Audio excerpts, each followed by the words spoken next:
ನಮಸ್ಕಾರ.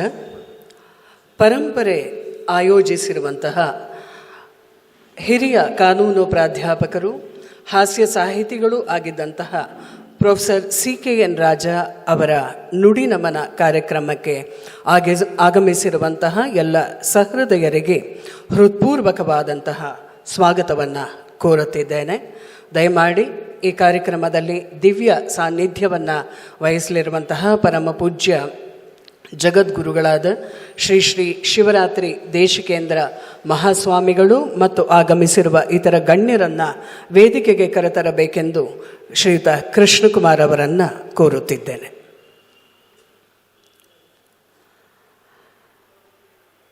CKN ರಾಜ ಅವರು ಹಿರಿಯ ಕಾನೂನು ಪ್ರಾಧ್ಯಾಪಕರು, ಹಾಸ್ಯ ಸಾಹಿತಿಗಳೂ ಕೂಡ ಆಗಿದ್ದರು. ಪ್ರೊಫೆಸರ್ CKN ರಾಜ ಅವರ ಮಾರ್ಗದರ್ಶನದಲ್ಲಿಯೇ ಪರಂಪರೆ ಸಂಸ್ಥೆ ಭಾರತದ ಸಂವಿಧಾನವನ್ನು ಕುರಿತಂತೆ ಸರಣಿ ಉಪನ್ಯಾಸಗಳನ್ನು ಏರ್ಪಾಡು ಮಾಡಿತ್ತು. ಇದು ಮೈಸೂರಿನ ಸಾರ್ವಜನಿಕ ವಲಯದಲ್ಲಿ ಒಂದು ಅತಿದೊಡ್ಡದಾದಂತಹ ದಾಖಲೆ. ಅವರು ಸಂವಿಧಾನವನ್ನು ಕುರಿತಂತೆ ಮಾಡಿದಂತಹ ಉಪನ್ಯಾಸಗಳು ಎಂದಿಗೂ ಶ್ರೇಷ್ಠ ಉಪನ್ಯಾಸಗಳಾಗಿಯೇ ಗುರುತಿಸಲ್ಪಟ್ಟಿವೆ. ಈ ಉಪನ್ಯಾಸಗಳನ್ನು CKN ರಾಜ ಅವರು ಮಾಡಿದಂತಹ ಉಪನ್ಯಾಸಗಳನ್ನೂ ಸೇರಿದಂತೆ ಅವೆಲ್ಲವನ್ನು ಯೂಟ್ಯೂಬ್ಗೆ ಹಾಕುವ ಯೋಜನೆಯಲ್ಲಿ ನಾವೀಗಾಗಲೇ ಇದ್ದೇವೆ. ಮತ್ತು ಅವರ ಪರಿಣಿತಿಯ ಕ್ಷೇತ್ರ ಸಂವಿಧಾನ ಮತ್ತು ಕಾನೂನು ಪ್ರಕ್ರಿಯೆಗಳನ್ನು ಕುರಿತಂತೆ ಅವರಿಗಿದ್ದಂತಹ ಅತಿದೊಡ್ಡದಾದಂತಹ ಜ್ಞಾನವನ್ನು ವಿಶ್ವವಿದ್ಯಾನಿಲಯಗಳನ್ನು ಹೊರತುಪಡಿಸಿ ಸಾರ್ವಜನಿಕರ ಜ್ಞಾನವೃದ್ಧಿಗೆ ಬಳಸಿದ್ದು ಬಹುಶಃ ಪರಂಪರೆಯೇ ಮೊದಲ ಸಂಸ್ಥೆ. ಆ ದಿಸೆಯಲ್ಲಿ ಅವರ ಪ್ರಭಾವವನ್ನು ಗುರುತಿಸಿಕೊಂಡೇ ಪ್ರತಿ ವರ್ಷ ನವೆಂಬರ್ ತಿಂಗಳಲ್ಲಿ ಪರಂಪರೆ ಸಂವಿಧಾನವನ್ನು ಕುರಿತು ಉಪನ್ಯಾಸಗಳನ್ನು ಏರ್ಪಾಟು ಮಾಡ್ತಾ ಇದೆ. ಇವು ಅತ್ಯಂತ ಜನಪ್ರಿಯವೂ ಕೂಡ ಆಗಿದೆ. ಇಂತಹ ಹಿರಿಯ ಚೇತನಕ್ಕೆ ಗೌರವವನ್ನು ಸಲ್ಲಿಸುವಂತಹ ದೃಷ್ಟಿಯಿಂದ ಪರಂಪರೆ ಇಂದಿನ ಈ ಕಾರ್ಯಕ್ರಮವನ್ನು ಹಮ್ಮಿಕೊಂಡಿದೆ. ಈ ಕಾರ್ಯಕ್ರಮದ ದಿವ್ಯ ಸಾನ್ನಿಧ್ಯವನ್ನು ವಹಿಸಿರುವಂತಹ ಪರಮ ಪೂಜ್ಯರ ಪಾದಾರವಿಂದಗಳಿಗೆ ಮತ್ತೊಮ್ಮೆ ಗೌರವಪೂರ್ವಕ ನಮಸ್ಕಾರಗಳನ್ನು ಸಲ್ಲಿಸಿ ಅವರ ಅನುಮತಿಯೊಂದಿಗೆ ಕಾರ್ಯಕ್ರಮವನ್ನು ಆರಂಭ ಮಾಡ್ತಾ ಇದ್ದೇವೆ. ಪ್ರಾರ್ಥನೆ ಶ್ರೀಮತಿ ಶುಭಾ ರಾಘವೇಂದ್ರ ಅವರಿಂದ. ಅಂತರತಮನೇ ಗುರು ಹೇ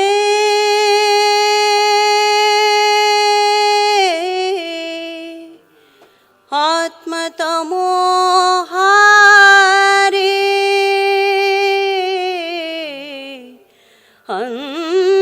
ಅಂತರತಮನೇ ಗುರು ಹೇ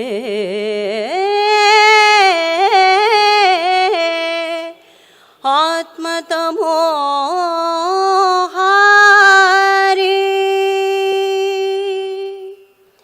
ಅಂತರತಮನೇ ಗುರು ಹೇ ಆತ್ಮತಮೋ ಹಾರೇ ಅಂತರತಮನೇ ಗುರು ಹೇ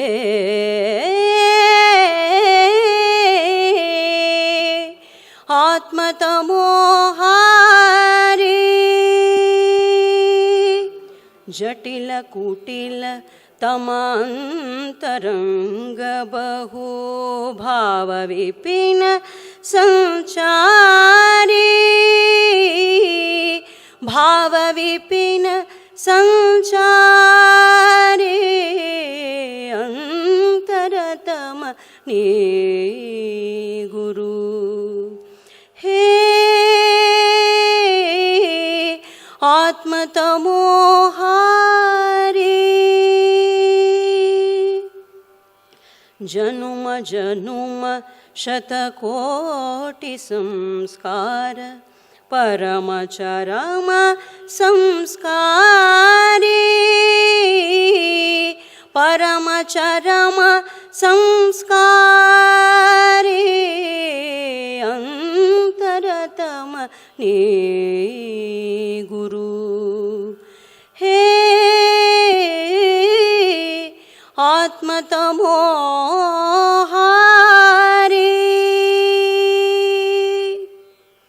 ಪಾಪ ಪುಣ್ಯ ನಾನಾ ಲಲಿತ ರುದ್ರಲೀಲಾ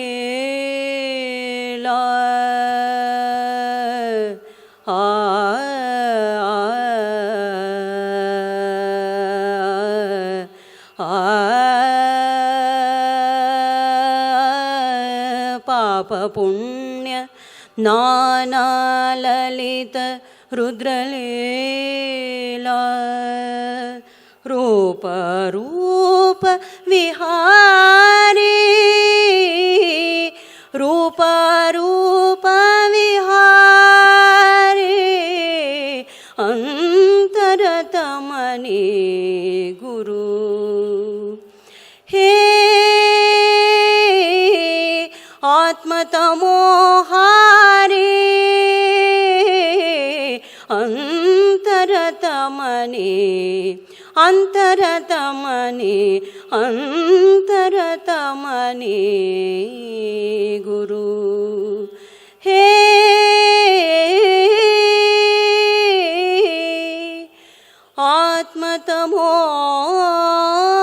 ಆತ್ಮತಮೋಹಾರಿ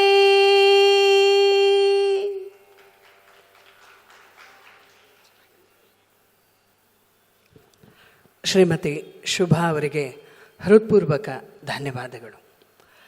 ಈ ಕಾರ್ಯಕ್ರಮ ಆರಂಭವಾಗಿದ್ದೇ ಪ್ರೊಫೆಸರ್ CKN ರಾಜ ಅವರ ಸಾಂಗತ್ಯ ನಮ್ಮ ಜೊತೆಯಲ್ಲಿ ಚಿರಸ್ಥಾಯಿಯಾಗಿ ಉಳಿದಿದ್ದರಿಂದ ಬೇರೆ ಬೇರೆ ಸಂದರ್ಭದಲ್ಲಿ ಅವರ ಒಡನಾಟವನ್ನು ನೆನಪಿಸ್ಕೊಳ್ತಾ ಇದ್ದಿದ್ದರಿಂದ ಒಂದು ಸರಿ ಅವರಿಗೆ ಒಂದು ಗೌರವ ಸಲ್ಲಿಸುವಂತಹ ಮತ್ತು ಅವರ ಅನೇಕ ಕೃತಿಗಳ ಬಗ್ಗೆ ಅಥವಾ ಅವರು ಇದ್ದದ್ರ ಬಗ್ಗೆ ನೆನಪಿಸಿಕೊಳ್ಳುವಂತಹ ಕಾರ್ಯವನ್ನು ಮಾಡಬೇಕು ಅನ್ನುವ ದೃಷ್ಟಿಯಿಂದ ಈ ನುಡಿ ನಮನ ಕಾರ್ಯಕ್ರಮ ಇವತ್ತು ಸಿದ್ಧವಾಗಿದ್ದು, ನಮ್ಮ ಈ ಕಾರ್ಯಕ್ರಮಕ್ಕೆ ದಿವ್ಯ ಸಾನ್ನಿಧ್ಯವನ್ನು ವಹಿಸಬೇಕು ಅಂಥೇಳಿ ಕೇಳಿಕೊಂಡಾಗ ಪರಮ ಪೂಜ್ಯ ಜಗದ್ಗುರುಗಳಾದ ಶ್ರೀ ಶ್ರೀ ಶಿವರಾತ್ರಿ ದೇಶಿಕೇಂದ್ರ ಮಹಾಸ್ವಾಮಿಗಳು ಕೃಪೆಯಿಟ್ಟು ಇಲ್ಲಿಗೆ ಆಗಮಿಸಿದ್ದಾರೆ. ತಮ್ಮೆಲ್ಲರ ಪರವಾಗಿ ಅವರ ಪಾದಗಳಲ್ಲಿ ಹೃತ್ಪೂರ್ವಕ ಸ್ವಾಗತಗಳನ್ನು ಅರ್ಪಿಸ್ತಾ ಇದ್ದೇನೆ. CKN ರಾಜ ಅವರ ಜೊತೆಗೆ ಬಹುಕಾಲದಲ್ಲಿ ಒಡನಾಟ ಇದ್ದವರೇ ಇವತ್ತಿನ ದಿನ ಅತಿಥಿಗಳಾಗಿ ನಮ್ಮ ಜೊತೆಗಿರುವಂಥವರು. ಅದರಲ್ಲಿ ಪ್ರೊಫೆಸರ್ ಪ್ರಧಾನ್ ಗುರುದತ್ ಅವರು ಅತ್ಯಂತ ಹಿರಿಯರು ಮತ್ತು ದೀರ್ಘಕಾಲದ ಒಡನಾಟ ಇದ್ದಂಥವರು. ಅವರು ನಮ್ಮ ಇಂದಿನ ಕಾರ್ಯಕ್ರಮಕ್ಕೆ ಆಗಮಿಸಿದ್ದಾರೆ. ಪರಂಪರೆಯ ಪರವಾಗಿ ಪ್ರೊಫೆಸರ್ ಪ್ರಧಾನ್ ಗುರುದತ್ತ ಅವರಿಗೆ ಹೃತ್ಪೂರ್ವಕ ಸ್ವಾಗತವನ್ನು ಕೋರುತ್ತಿದ್ದೇನೆ. Professor P. ಈಶ್ವರ್ ಭಟ್ ಅವರು CKN ರಾಜ ಅವರ ಜೊತೆಗೆ ಅವರ ಲೀಗಲ್ ರಿಸರ್ಚನ್ನು ಕುರಿತಂತೆ ಸಂಬಂಧವನ್ನು ಇಟ್ಕೊಂಡಂತಹ ಮತ್ತೋರ್ವ ಹಿರಿಯರು. ಅವರು ನಮ್ಮ ಈ ನುಡಿನಮನ ಕಾರ್ಯಕ್ರಮಕ್ಕೆ ಆಗಮಿಸಿದ್ದಾರೆ. Professor P. ಈಶ್ವರ್ ಭಟ್ ಅವರಿಗೆ ಪರಂಪರೆಯ ಪರವಾಗಿ ಗೌರವಪೂರ್ವಕವಾದ ಸ್ವಾಗತವನ್ನು ಕೋರುತ್ತಿದ್ದೇನೆ. ಮತ್ತೋರ್ವರು ನಮ್ಮ ಜೊತೆಗೆ ಇರುವುದಕ್ಕಾಗಿ ಬೆಂಗಳೂರಿಂದ ಆಗಮಿಸಿರುವಂಥವರು ಹಿರಿಯರಾದಂತಹ ಶ್ರೀ DV ಗುರುಪ್ರಸಾದ್ ಅವರು.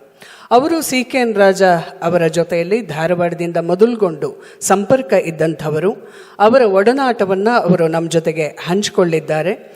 DV ಗುರುಪ್ರಸಾದ್ ಅವರಿಗೆ ಪರಂಪರೆಯ ಪರವಾಗಿ ಹೃತ್ಪೂರ್ವಕ ಸ್ವಾಗತವನ್ನು ಅರ್ಪಿಸ್ತಾ ಇದ್ದೇವೆ. ನಮ್ಮ ಈ ಕಾರ್ಯಕ್ರಮವನ್ನು ನೋಡಲು ಮತ್ತು ಜನತೆಗೆ ತಲುಪಿಸೋದಕ್ಕೆ ಬಂದಿರುವಂತಹ ಪತ್ರಿಕಾ ಮಾಧ್ಯಮದ ಎಲ್ಲ ಮಿತ್ರರಿಗೆ ಗೌರವಪೂರ್ವಕ ಸ್ವಾಗತ. CKN ರಾಜ ಅವರ ಕುಟುಂಬದವರು, ಸ್ನೇಹಿತರು ಮತ್ತು ಒಡನಾಡಿಗಳು ಇವತ್ತು ಈ ಸಭಾಂಗಣದಲ್ಲಿ ಉಪಸ್ಥಿತರಿದ್ದಾರೆ. ಅವರೆಲ್ಲರಿಗೂ ಪರಂಪರೆ ಗೌರವಪೂರ್ವಕ ಸ್ವಾಗತವನ್ನು ಕೋರ್ತಾ ಇದೆ. ಹಾಗೆ ಮೈಸೂರಿನ ವಿವಿಧ ಕಾನೂನು ಕಾಲೇಜಿನ ಅಧ್ಯಾಪಕರು ಮತ್ತು ವಿದ್ಯಾರ್ಥಿ ಮಿತ್ರರು ಆಗಮಿಸಿದ್ದಾರೆ. ಅವರಿಗೂ ಹೃತ್ಪೂರ್ವಕ ಸ್ವಾಗತವನ್ನು ಕೋರ್ತಾ ಇದ್ದೇವೆ. ಮತ್ತು ಪರಂಪರೆಯ ಸಹೃದಯ ಶ್ರೋತೃಗಳಿಗೆ ಸ್ವಾಗತವನ್ನು ಕೋರಿ CKN ರಾಜ ಅವರ ಭಾವಚಿತ್ರಕ್ಕೆ ಪುಷ್ಪ ನಮನವನ್ನು ಸಲ್ಲಿಸಬೇಕೆಂದು ವೇದಿಕೆಯ ಮೇಲಿರುವ ಎಲ್ಲ ಗಣ್ಯರನ್ನು ಕೋರ್ತೇನೆ. ಅವರ ಕುಟುಂಬದ ಸದಸ್ಯರು ಈ ಕಾರ್ಯಕ್ಕೆ ದಯಮಾಡಿ ಜೊತೆಯಲ್ಲಿ ಸೇರಬೇಕು ಅಂತ ಹೇಳಿ ಪ್ರಾರ್ಥನೆ.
ಇಂದು ಮೊದಲು ನುಡಿ ನಮನವನ್ನು ಸಲ್ಲಿಸುವಂಥವರು ಪ್ರೊಫೆಸರ್ ಪ್ರಧಾನ್ ಗುರುದತ್ ಅವರು.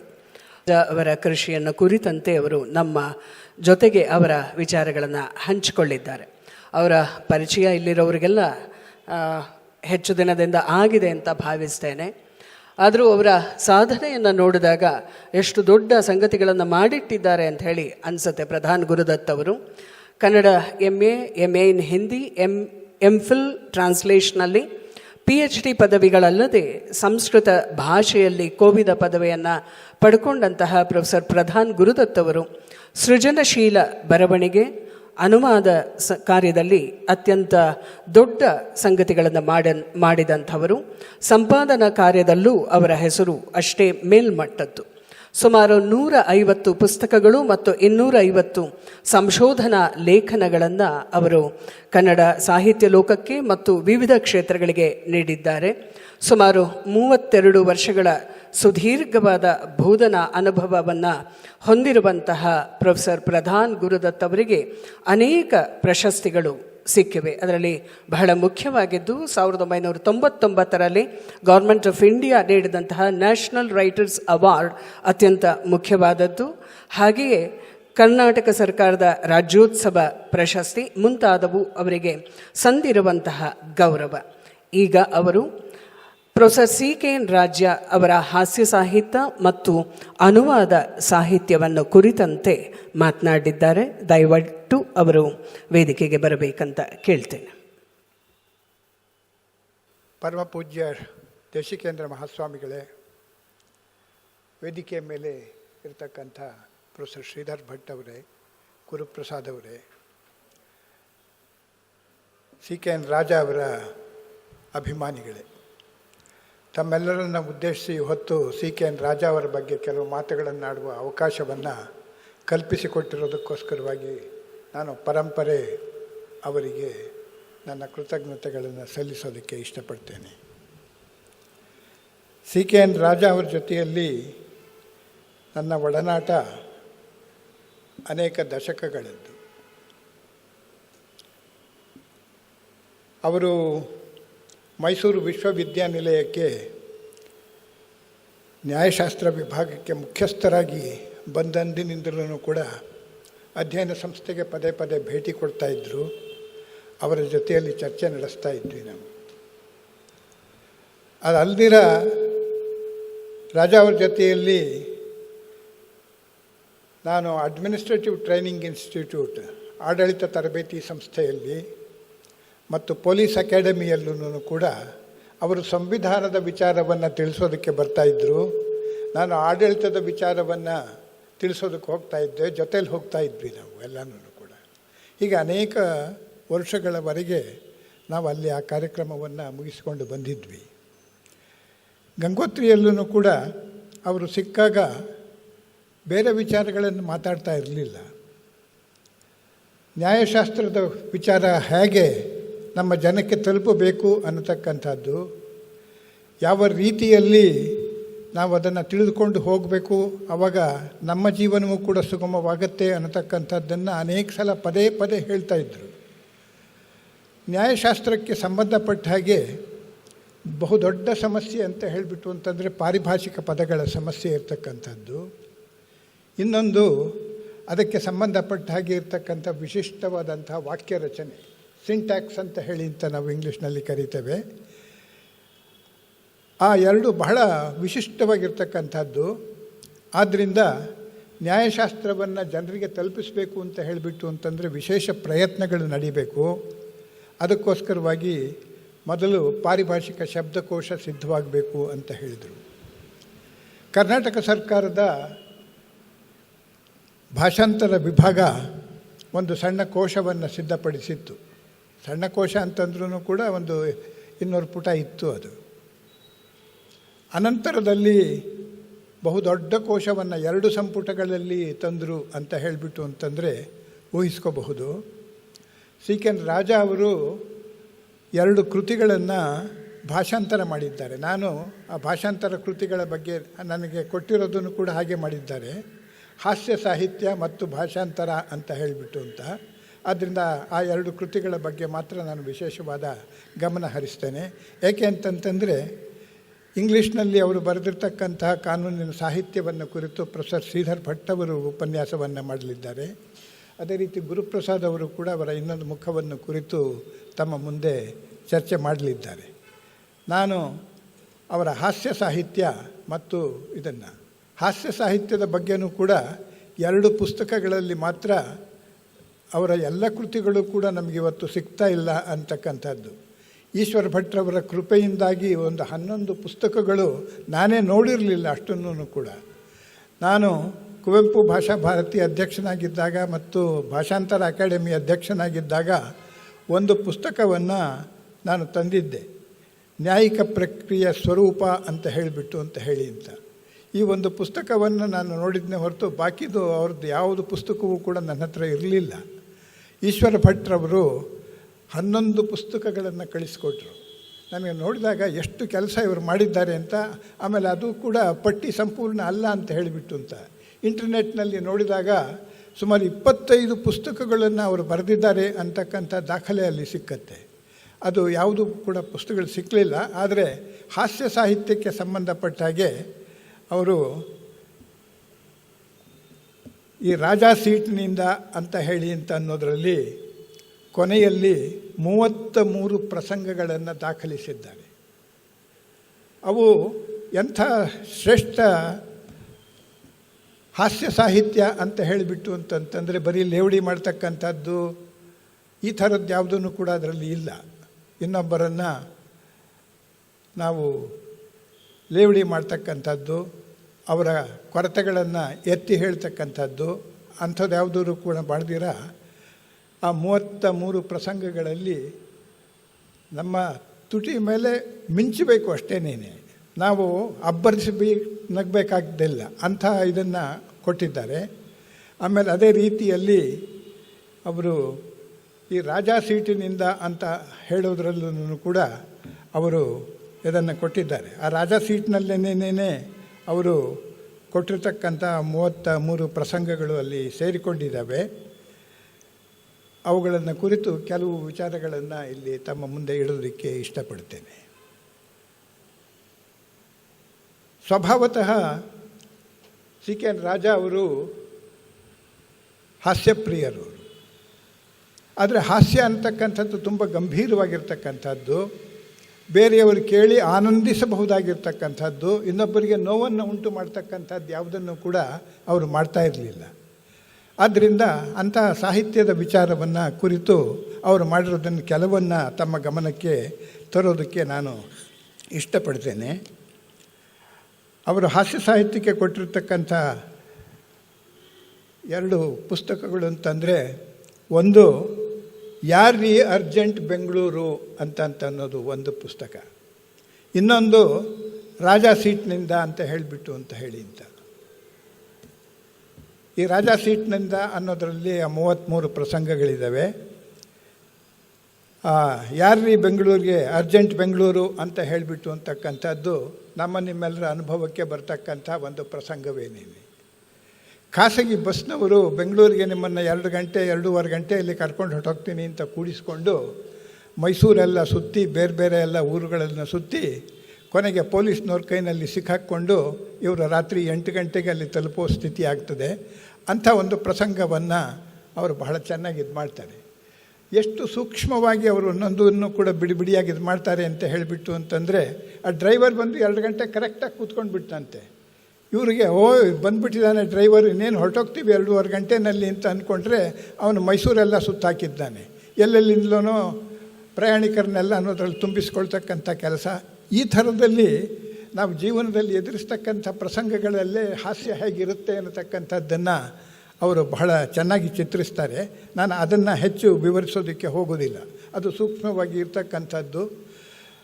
ಆದ್ದರಿಂದ ಅದನ್ನು ಬಿಡ್ತೇನೆ ನಾನು. ಇನ್ನೊಂದು ಪುಸ್ತಕದಲ್ಲಿ ಇರ್ತಕ್ಕಂಥ ಕೆಲವು ಪ್ರಸಂಗಗಳನ್ನು ತಮ್ಮ ಗಮನಕ್ಕೆ ತರೋದಕ್ಕೆ ಇಷ್ಟಪಡ್ತೇನೆ ನಾನು. ವಿಶೇಷವಾಗಿ ತಮ್ಮ ಗಮನಕ್ಕೆ ತರಬೇಕಾಗಿರೋದು ಅಂತಂದರೆ, ಈ ಎಲ್ಲ ಹಾಸ್ಯ ಲೇಖನಗಳು ನಮ್ಮ ನಾಡಿನ ಪ್ರಸಿದ್ಧವಾಗಿರ್ತಕ್ಕಂಥ ಪತ್ರಿಕೆಗಳಲ್ಲಿ ಪ್ರಕಟವಾಗಿರ್ತಕ್ಕಂಥದ್ದು. ಸುಧಾ, ಮಯೂರ, ಸಂಯುಕ್ತ ಕರ್ನಾಟಕ, ಕರ್ಮವೀರ, ಪ್ರಜಾವಾಣಿ, ತರಂಗ, ಉದಯವಾಣಿ, ಹೀಗೆ ನಾವು ಹೇಳ್ತಾ ಹೋಗಬಹುದು. ಅಷ್ಟು ಇದರಲ್ಲಿ ಅವರು ಆ ಲೇಖನಗಳನ್ನು ಬರೀತಾ ಇದ್ದಿದ್ರು. ಈ ಸಂಕ್ಷೇಪಗಳ ಬಗ್ಗೆ ಅವರ ದೃಷ್ಟಿಯೇ ಬೇರೆ ಆಗಿತ್ತು. ಅನೇಕ ವೇಳೆ ನಾವು ಪತ್ರಗಳು ಅದು ಇದು ಬಂದಂಥ ಸಂದರ್ಭದಲ್ಲಿ ಸಂಕ್ಷೇಪಗಳನ್ನು ಆ ಸಂಸ್ಥೆಯನ್ನು ಸೂಚಿಸೋ ಹಾಗೆ, ವಿಷಯವನ್ನು ಸೂಚಿಸೋ ಹಾಗೆ ಇರುತ್ತೆ. ಈ ಹಾಸ್ಯ ಪ್ರಸಂಗಗಳಲ್ಲಿ ಈ ಕೆಲವು ಸಂಕ್ಷೇಪಗಳನ್ನು ಅವರನ್ನು ಬಳಸ್ತಾರೆ. ಅದು ತಮಗೆ ಯಾರಿಗೂ ಬಹುಶಃ ಗೊತ್ತಿರೋದಿಲ್ಲ ಅಂತ ಹೇಳಿಬಿಟ್ಟು ಅಂತ ಅಂದ್ಕೊಂಡಿದ್ದೇನೆ. ಕಾಹ ದಿ 30 ಅಂತ ಹೇಳಿಬಿಟ್ಟು ಅಂತ. ಏನು ಕಾಹ ಅಂತಂತಂದರೆ ಕಾಡು ಹರಟೆ ಅಂತ ಹೇಳಿಬಿಟ್ಟು ಅಂತ ಹೇಳಿ ಅಂತ. ಹೀಗೆ ಅದನ್ನು ವಿವರಿಸಿದಾಗ ನಮಗೆ ಗೊತ್ತಾಗುತ್ತೆ ಇವರು ಹೇಗೆ ಇದು ಪತ್ರದ ಸಂಕೇತ ಸೂಚಿ ಅಲ್ಲ ಅಂತ ಹೇಳಿಬಿಟ್ಟು ಅಂತ ಹೇಳಿ ಅಂತ. ಕಾಬ ತ ದ ಘಮ್ 72 ಅಂತ ಹೇಳಿಬಿಟ್ಟು ಅಂತಂದರೆ ಯಾವುದೋ ಪತ್ರ ಸಂಖ್ಯೆ ಇರಬೇಕು, ಯಾವುದೋ ವಿಷಯಕ್ಕೆ ಸಂಬಂಧಪಟ್ಟ ಹಾಗೆ ಅಂತ ಅಂದ್ಕೊಂಡ್ಬಿಟ್ರೆ ಅದು 30 ದಿವಸಗಳ ತನಕ ಕಾಡು ಹರಟೆಯನ್ನು ಮಾಡ್ತಕ್ಕಂಥದ್ದು ಅಂತ ಹೇಳಿಬಿಟ್ಟು ಅಂತ ಹೇಳ್ತಾರೆ ಅವರು. ಈ ರೀತಿಯಲ್ಲಿ ಅವರು ಮಾಡ್ಕೊಂಡು ಬರ್ತಾರೆ. ಆಮೇಲೆ ಅವರು ಯೂನಿವರ್ಸಿಟಿಯಲ್ಲಿ ಕೆಲಸ ಮಾಡ್ತಾಯಿದ್ರು ಅಂತ ಹೇಳಿಬಿಟ್ಟು ಅಂತ ಹೇಳಿ ಅಂತ. ಅದು ಕು ತಿಮ್ ಮೇ ಭೇ ಎಂ 16 ಅಂತ ಹಾಕ್ತಾರೆ. ಇದು ಏನಪ್ಪ ಅಂತ ಹೇಳಿಬಿಟ್ಟು ಅಂತಂತಂದರೆ, ಯೂನಿವರ್ಸಿಟಿ ಅನ್ನೋದನ್ನು ಕೂನಿವರ್ಸಿಟಿ ಅಂತ ಮಾಡ್ತಾರೆ ಅವರು. ಅದಕ್ಕೆ ಕಾರಣಗಳನ್ನು ಅವರು ಮುಂದೆ ಕೊಡ್ತಾರೆ. ಆಮೇಲೆ ಸಿಂಡಿಕೇಟ್ ಮೆಂಬರ್ಗಳನ್ನು ಭೇಟಿ ಮಾಡ್ತಾ ಇರೋದಂತೆ, ಅವರ ಜೊತೆಯಲ್ಲಿ ರಾಜಕೀಯವನ್ನು ಕುರಿತು ಮಾತನಾಡ್ತಕ್ಕಂಥದ್ದಂತೆ. ಇದಕ್ಕೋಸ್ಕರವಾಗಿ ಅದನ್ನು ಸಂಕೇತವಾಗಿ ಬಳಸ್ತಕ್ಕಂಥದ್ದು ಅಂತ ಹೇಳಿಬಿಟ್ಟು ಅಂತ. ಅಷ್ಟೇ ಅಲ್ಲ, ಯೂನಿವರ್ಸಿಟಿಗಳಲ್ಲಿ ಅವರು ಇಷ್ಟು ದೀರ್ಘಕಾಲ, ಕರ್ನಾಟಕ ಯೂನಿವರ್ಸಿಟಿಯಲ್ಲೂ ಕೂಡ ನಾನು ವೈಯಕ್ತಿಕವಾದ ವಿವರಗಳನ್ನು ಹೇಳೋದಕ್ಕೆ ಹೋಗೋದಿಲ್ಲ. ಅಲ್ಲಿ ನ್ಯಾಯಶಾಸ್ತ್ರದ ವಿಭಾಗದ ಮುಖ್ಯಸ್ಥರಾಗಿದ್ದರು. ನಂತರ ಮೈಸೂರಿನಲ್ಲೂ ಕೂಡ ನ್ಯಾಯಶಾಸ್ತ್ರದ ವಿಭಾಗದ ಮುಖ್ಯಸ್ಥರಾಗಿ ಅವರು ನಿವೃತ್ತರಾದರು. ಅನಂತರವೂ ಕೂಡ ಮೊದಲು ಹಾಗೆ ಶಾರದಾ ವಿಲಾಸ್ ಕಾಲೇಜಿನಲ್ಲಿದ್ದರು, ಹಾಗೆ ಮಹಾಜನ ಕಾಲೇಜಿನಲ್ಲೂ ಕೂಡ ಅವರು ನ್ಯಾಯಶಾಸ್ತ್ರವನ್ನು ಬೋಧಿಸೋದಕ್ಕೆ ತೊಡಗುತ್ತಾರೆ. ಆದರೆ ಶೈಕ್ಷಣಿಕ ಗುಣಮಟ್ಟ ಹೇಗೆ ಕುಸಿತಾ ಇರುತ್ತೆ ಅನ್ನೋದಕ್ಕೆ ಅವರು ಉದಾಹರಣೆಗಳನ್ನು ಕೊಡ್ತಾರೆ. ಅದು 2 ರೀತಿಯಲ್ಲಿ. ಒಂದು ಅಲ್ಪಪ್ರಾಣ ಮಹಾಪ್ರಾಣ ಇವುಗಳ ವಿಚಾರದಲ್ಲಿ, ಅಕಾರ ಹಕಾರದ ವಿಚಾರದಲ್ಲಿ, ಇವುಗಳನ್ನೆಲ್ಲ ನಾವು ಮಾಡ್ತಾ ಇರ್ತೀವಿ ಅಂತ ಅನ್ನೋದು ತಮಗೆ ಗೊತ್ತಿದೆ. ಹಾಗೆ ಅಲ್ಪಪ್ರಾಣ ಮತ್ತು ಮಹಾಪ್ರಾಣ ಸ್ವರಗಳು ಇವುಗಳ ವಿಚಾರದಲ್ಲಿ ಒಂದು ಉದಾಹರಣೆ ಕೊಡ್ತಾರೆ. ನೋಡಿದ್ಯಾ ಮರಿ, ಕನ್ನಡ ಅನ್ನೋದು ಕನ್ನಡ ಆಗತ್ತೆ. ಖರ ಮತ್ತು ಕ್ಯಾಂಪಸ್ನಲ್ಲಿ ಎಲ್ಲನೂ ಕೂಡ ಮಹಾಪ್ರಾಣಿಗಳೇ. ಅದನ್ನು ಇಟ್ಕೊಂಡು ಹೇಳ್ತಾರೆ, ಇಲ್ಲಿ ಯಾರೂ ಅಲ್ಪ ಪ್ರಾಣಿಗಳು ಇಲ್ಲವೇ ಇಲ್ಲ, ಎಲ್ಲರೂ ಮಹಾಪ್ರಾಣಿಗಳೇ ಇರ್ತಕ್ಕಂಥದ್ದು ಅಂತ ಹೇಳಿಬಿಟ್ಟು ಅಂತ ಹೇಳಿ ಅಂತ. ಆವಾಗ ಹೇಗೆ ಆ ನಗೆ ಉಕ್ಕಿ ಬರುತ್ತೆ ಅಂತ ಹೇಳಿಬಿಟ್ಟು ಅಂತ ಹೇಳಿ ಅಂತ. ಆಮೇಲೆ ಈ ಹಾಸ್ಯದ ರೂಪದಲ್ಲಿ ಏನೇನೆ ಅವರು ವಿಶ್ವವಿದ್ಯಾನಿಲಯದ ಭ್ರಷ್ಟಾಚಾರಗಳನ್ನು ಕೂಡ ನಮ್ಮ ಗಮನಕ್ಕೆ ತರೋ ಪ್ರಯತ್ನ ಮಾಡ್ತಾರೆ. ಬೇರೆ ಸಾಹಿತ್ಯದಲ್ಲಿ ಇಂಥದ್ದು ನಮಗೆ ಸಿಕ್ಕೋದಿಲ್ಲ. ವಿಶ್ವವಿದ್ಯಾನಿಲಯದಲ್ಲಿ ಇದ್ದವರು ನೋಡಿಕೊಂಡು ಬಂದಿದ್ದರು. ಅನಂತರದಲ್ಲಿ ನಾನು 2 ನಿದರ್ಶನಗಳನ್ನು ಕೂಡ ಹೇಳ್ತೀನಿ ತಮ್ಮ ಗಮನಕ್ಕೆ. ಆನ್ಸರ್ ಪೇಪರ್ಸ್ ಇರುತ್ತೆ, ತಾವು ನೋಡಿದ್ದೀರಿ, ಉತ್ತರ ಬರೆಯೋದಕ್ಕೆ. ಅದರದ್ದು ಮಧ್ಯೆ ಇದ್ದ ಹಾಳೆಗಳನ್ನು ತೆಗೆದುಹಾಕಿಬಿಟ್ಟು ಇವರು ಬೇರೆ ಬರೆಸಿರ್ತಕ್ಕಂಥ ಹಾಳೆಗಳನ್ನು ತೆಗೆದುಕೊಂಡು ಬಂದು ಅದರಲ್ಲಿ ತುರಿಸಿ ಅದನ್ನು ಸ್ಟೇಪಲ್ ಮಾಡಿ ಇಡ್ತಾ ಇದ್ದದ್ದಂತೆ. ಆಮೇಲೆ ಆ ಕೆಲಸದಲ್ಲಿ ಪಾಲ್ಗೊಳ್ತಾ ಇದ್ದಂತಹ ನೌಕರರಿಗೆ ಎಷ್ಟು ದುಡ್ಡು ಕೊಡ್ತಾಯಿದ್ರು ಅಂತ ಹೇಳಿ ಅಂತ, ಅದರಲ್ಲಿ ಭಾಗವಹಿಸ್ತಾ ಇದ್ದಂಥ ಈ ಮೇಲಿನ ಅಧಿಕಾರಿಗಳು ಹೇಗಿದ್ದರು ಅಂತ ಹೇಳಿಬಿಟ್ಟು ಅಂತ ಹೇಳಿ ಅಂತ ಒಬ್ಬ ವ್ಯಕ್ತಿಯ ವಿಚಾರವನ್ನು ಕೊಡ್ತಾರೆ. ಇವನ ಸಂಬಳ ಎಷ್ಟು ಅಂತ ಹೇಳಿಬಿಟ್ಟು ಅಂತಂದರೆ 620 ರೂಪಾಯಿ ಮಾತ್ರ. ಆದರೆ ಅವನು ಮಾಡಿರುವ ಆಸ್ತಿ ಎಷ್ಟಿದೆ ಅಂತ ಹೇಳಿ ಅಂತಂದರೆ ಪ್ರತಿ ವರ್ಷವೂ ಕೂಡ ಈ ಪರೀಕ್ಷಾ ಅವಧಿಯಲ್ಲಿ ಅವನಿಗೆ ಬಂಪರ್ ಕ್ರಾಪ್ ಸಿಗ್ತಾ ಇತ್ತಂತೆ. ಅದರಿಂದ ಎಷ್ಟೋ ಲಕ್ಷ ರೂಪಾಯಿಗಳನ್ನು ಸಂಪಾದಿಸಿದ್ದಾನೆ. ಇಂಥ ಊರಿನಲ್ಲಿ ಇಂಥ ಕಡೆಯಲ್ಲಿ ಇಷ್ಟು ಮನೆಗಳನ್ನು ಮಾಡಿದ್ದಾನೆ ಅಂತ ಹೇಳಿಬಿಟ್ಟು ಅಂತ ಎಲ್ಲ ವಿವರಗಳನ್ನು ಕೊಡ್ತಾರೆ. ಇದು ನಮ್ಮ ವಿಶ್ವವಿದ್ಯಾನಿಲಯದಲ್ಲಿ ನಡೀತಕ್ಕಂಥ ಭ್ರಷ್ಟಾಚಾರ ಹೇಗಿದೆ ಅನ್ನೋದು ತೋರಿಸೋದ್ರ ಜೊತೆಗೆ ಅದನ್ನು ಹಾಸ್ಯದ ರೂಪದಲ್ಲಿ ನಮ್ಮ ಮುಂದೆ ಉಣಬಡಿಸ್ತಕ್ಕಂಥ ಕೆಲಸವನ್ನು ಅವರು ಮಾಡ್ತಾರೆ. ಅಷ್ಟೇ ಅಲ್ಲ, ಅವನ ಪಗಾರ ಎಷ್ಟು ಅಂತ ನಿನಗೆ ಗೊತ್ತೇನೋ? 620 ರೂಪಾಯಿ. ಆದರೆ ಪರೀಕ್ಷೆ ಸೀಸನ್ ಬಂತು ಅಂತಂತಂದರೆ 1.5 ಲಕ್ಷ ಲಕ್ಷ್ಮಿ ನಗದಾಗೇನೇ ಇಲ್ಲಿ ಬಂದು ಸುರಿತಾ ಇರ್ತಾಳೆ ಅಂತ ಹೇಳಿಬಿಟ್ಟು ಹೀಗೆ ಸೇರಿಸ್ತಾರೆ. ವಿಶ್ವವಿದ್ಯಾನಿಲಯದಲ್ಲಿ ಭ್ರಷ್ಟಾಚಾರ ಹೇಗೆ ನಡೆಯುತ್ತಿತ್ತು ಅನ್ನೋದನ್ನು ಕೂಡ ನಮ್ಮ ಗಮನಕ್ಕೆ ತರ್ತಾರೆ. ಅದನ್ನು ಹಾಸ್ಯದ ರೂಪದಲ್ಲಿಯೂ ಕೂಡ ನಮಗೆ ಕೊಡ್ತಾರೆ. ನಮ್ಮ ವಿಶ್ವವಿದ್ಯಾನಿಲಯದಲ್ಲಿ ಇಂಥ 2 ನಿದರ್ಶನಗಳನ್ನು ನಾನು ನಿಮಗೆ ತರೋದಕ್ಕೆ ಇಷ್ಟಪಡ್ತೇನೆ. ಗುಲ್ಬರ್ಗ ವಿಶ್ವವಿದ್ಯಾನಿಲಯದಲ್ಲಿ ಹಾಮಾನಾಯಕರು ಕುಲಪತಿಗಳಾಗಿದ್ದಂಥ ಸಂದರ್ಭದಲ್ಲಿ ಅಲ್ಲಿ ಒಬ್ಬ ಪ್ರಾಧ್ಯಾಪಕರು, ಯಾವ ವಿಭಾಗ ಅಂತ ನಾನು ಹೇಳೋಲ್ಲ, ಯಾಕೆಂದರೆ ಹೇಳಿದರೆ ಹೆಸರನ್ನು ಗುರುತಿಸ್ಬಿಡ್ತೀರಿ ತಾವು, ಅದಕ್ಕೋಸ್ಕರವಾಗಿ ಅವರು ಆ ಪ್ರಶ್ನೆ ಪತ್ರಿಕೆಯನ್ನು ಲೀಕ್ ಮಾಡಿಬಿಟ್ಟಿರ್ತಾರೆ. ಅದು ಎಲ್ಲ ಕಡೆ ಹರಡಿಬಿಟ್ಟು ಪರೀಕ್ಷೆಯ ಪಾವಿತ್ರ್ಯತೆ ಹೋಗುತ್ತೆ. ಆಗ ಅದರ ನೈತಿಕ ಜವಾಬ್ದಾರಿಯನ್ನು ಹೊತ್ತು ಹಾಮಾನಾಯಕರು ರಾಜೀನಾಮೆಯನ್ನು ಕೊಟ್ಟು ಬರ್ತಾರೆ. ಆ ವಿಚಾರ ನಮಗೆ ಗೊತ್ತಿರ್ತಕ್ಕಂಥದ್ದು. ಈಚೆಗೆ ಆಗಿರ್ತಕ್ಕಂಥದ್ದನ್ನು ತಾವು ಮೊನ್ನೆ ಪತ್ರಿಕೆಗಳಲ್ಲಿ ನೋಡಿದ್ದೀರಿ. ನೀಟ್ ಪರೀಕ್ಷೆಯ ಪ್ರಶ್ನೆ ಪತ್ರಿಕೆಗಳು ಲೀಕ್ ಆಗಿಬಿಟ್ಟು ಹೇಗೆ ದೇಶಾದ್ಯಂತ ಎಷ್ಟು ಹರಡಿಕೊಂಡಿತ್ತು, ಎಂಥ ವ್ಯವಸ್ಥಿತ ಜಾಲವನ್ನು ನಿರ್ಮಿಸೋದರಲ್ಲಿ ಅವರು ಎಷ್ಟು ಪರಿಣತರಾಗಿದ್ದರು ಅನ್ನತಕ್ಕಂಥದ್ದನ್ನು ತಾವು ಕೇಳಿದ್ದೀರಿ. ಇದೆಲ್ಲದರ ಕಡೆಗೂ ಕೂಡ ಗಮನ ಸೆಳೆಯುವ ರೀತಿಯಲ್ಲಿ ಅವರು ಈ ವಿಚಾರಗಳನ್ನು ನಮ್ಮ ಮುಂದೆ ಇರಿಸ್ತಾರೆ. ಆಮೇಲೆ ನಮ್ಮ ವಿಶ್ವವಿದ್ಯಾನಿಲಯದಲ್ಲಿ ಅಧ್ಯಯನ ಯಾವ ರೀತಿಯಲ್ಲಿ ಇದೆ ಅಂತ ಹೇಳಿಬಿಟ್ಟು ಅಂತಂದರೆ ವಿಷಯಗಳು ಹೇಗಿರುತ್ತೆ ಅಂತಕ್ಕಂಥದ್ದನ್ನು ಹೇಳ್ತಾರೆ. ಇದು ಕಲ್ಪನೆಯ ವಿಚಾರ ಆಗಿರಬಹುದು, ಆದರೆ ಕಲ್ಪನೆಯು ಕೂಡ ನಮಗೆ ನಗೆಯನ್ನು ತರುತ್ತೆ. ಆದರೆ ಈಗ ಆಗ್ತಾ ಇರತಕ್ಕಂಥ ಅಧೋಗತಿಯನ್ನು ಕೂಡ ನಮ್ಮ ಗಮನಕ್ಕೆ ತರ್ತಕ್ಕಂಥ ಕೆಲಸವನ್ನು ಮಾಡ್ತಾರೆ. ಒಂದು PhD ವಿಷಯ ಪಾತಕೋತ್ತರ ಪಕ್ಷಾಂತರ ಶಾಸ್ತ್ರ ಅಧ್ಯಯನ ಹಾಗೂ ಸಂಶೋಧನಾ ಇಲಾಖೆ ಅಂತ ಹೇಳಿಬಿಟ್ಟು ಅಂತ ಪಕ್ಷಾಂತರ ಶಾಸ್ತ್ರ ಅಂತ ಹೇಳಿಬಿಟ್ಟು ಅಂತಲೇ ಅಲ್ಲಿ ಪಕ್ಷಾಂತರ ಶಾಸ್ತ್ರ ಅಂತ ಯಾವ ವಿಶ್ವವಿದ್ಯಾನಿಲಯದಲ್ಲಿ ಇರೋದಕ್ಕೆ ಸಾಧ್ಯ ಇಲ್ಲ.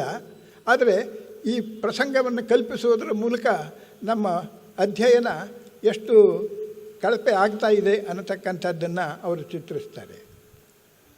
ಆಮೇಲೆ ಅಧ್ಯಾಪಕರ ಅರ್ಹತೆಗಳು ಹೇಗಿದೆ ಅಂತಕ್ಕಂಥದ್ದು.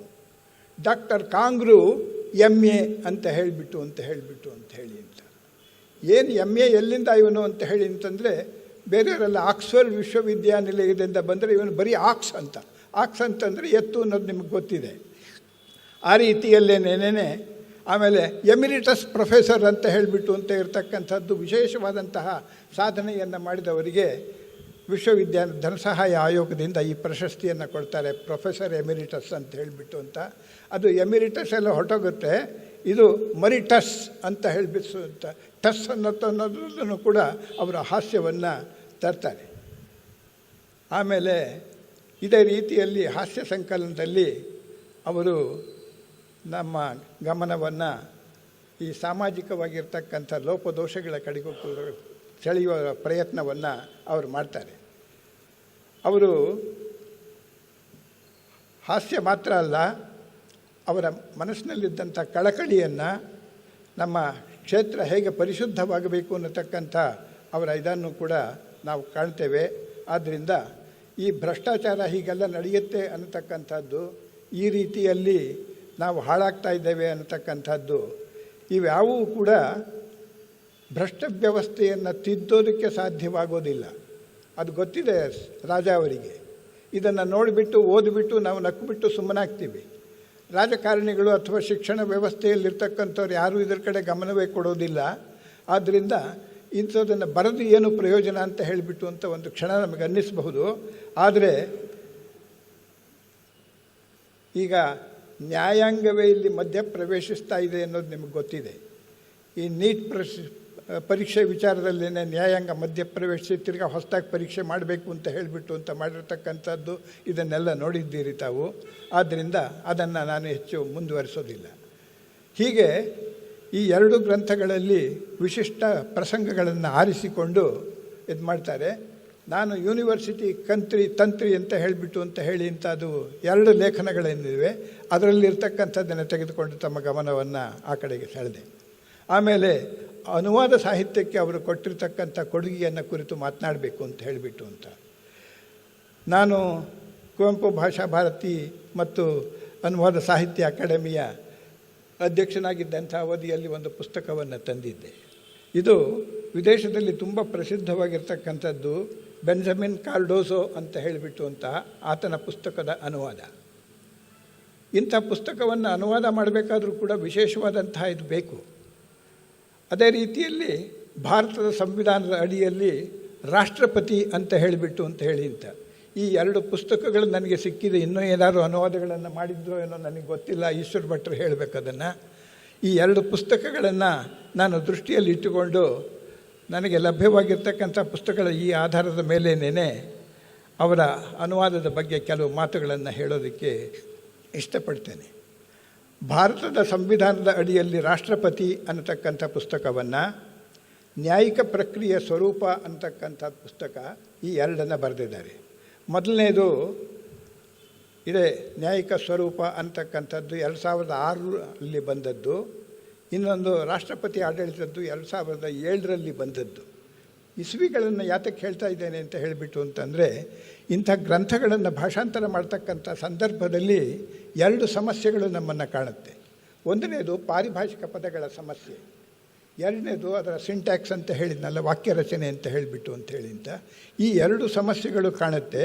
ಈ 2 ಕೂಡ ಬಹಳ ಚೆನ್ನಾಗಿ ಅವರು ಬಗೆಹರಿಸಿಕೊಂಡಿದ್ದಾರೆ. ಆ ಬಗೆಹರಿಸಿಕೊಂಡಂಥ ರೀತಿಯನ್ನು ನಾವು ಗಮನಿಸಿದರೆ ಎಷ್ಟು ಶ್ರದ್ಧೆಯಿಂದ ಅವರು ಪಾರಿಭಾಷಿಕ ಶಬ್ದಗಳನ್ನು ರೂಪಿಸಿಕೊಳ್ಳತಕ್ಕಂಥ ಪ್ರಯತ್ನವನ್ನು ಮಾಡಿದ್ದಾರೆ.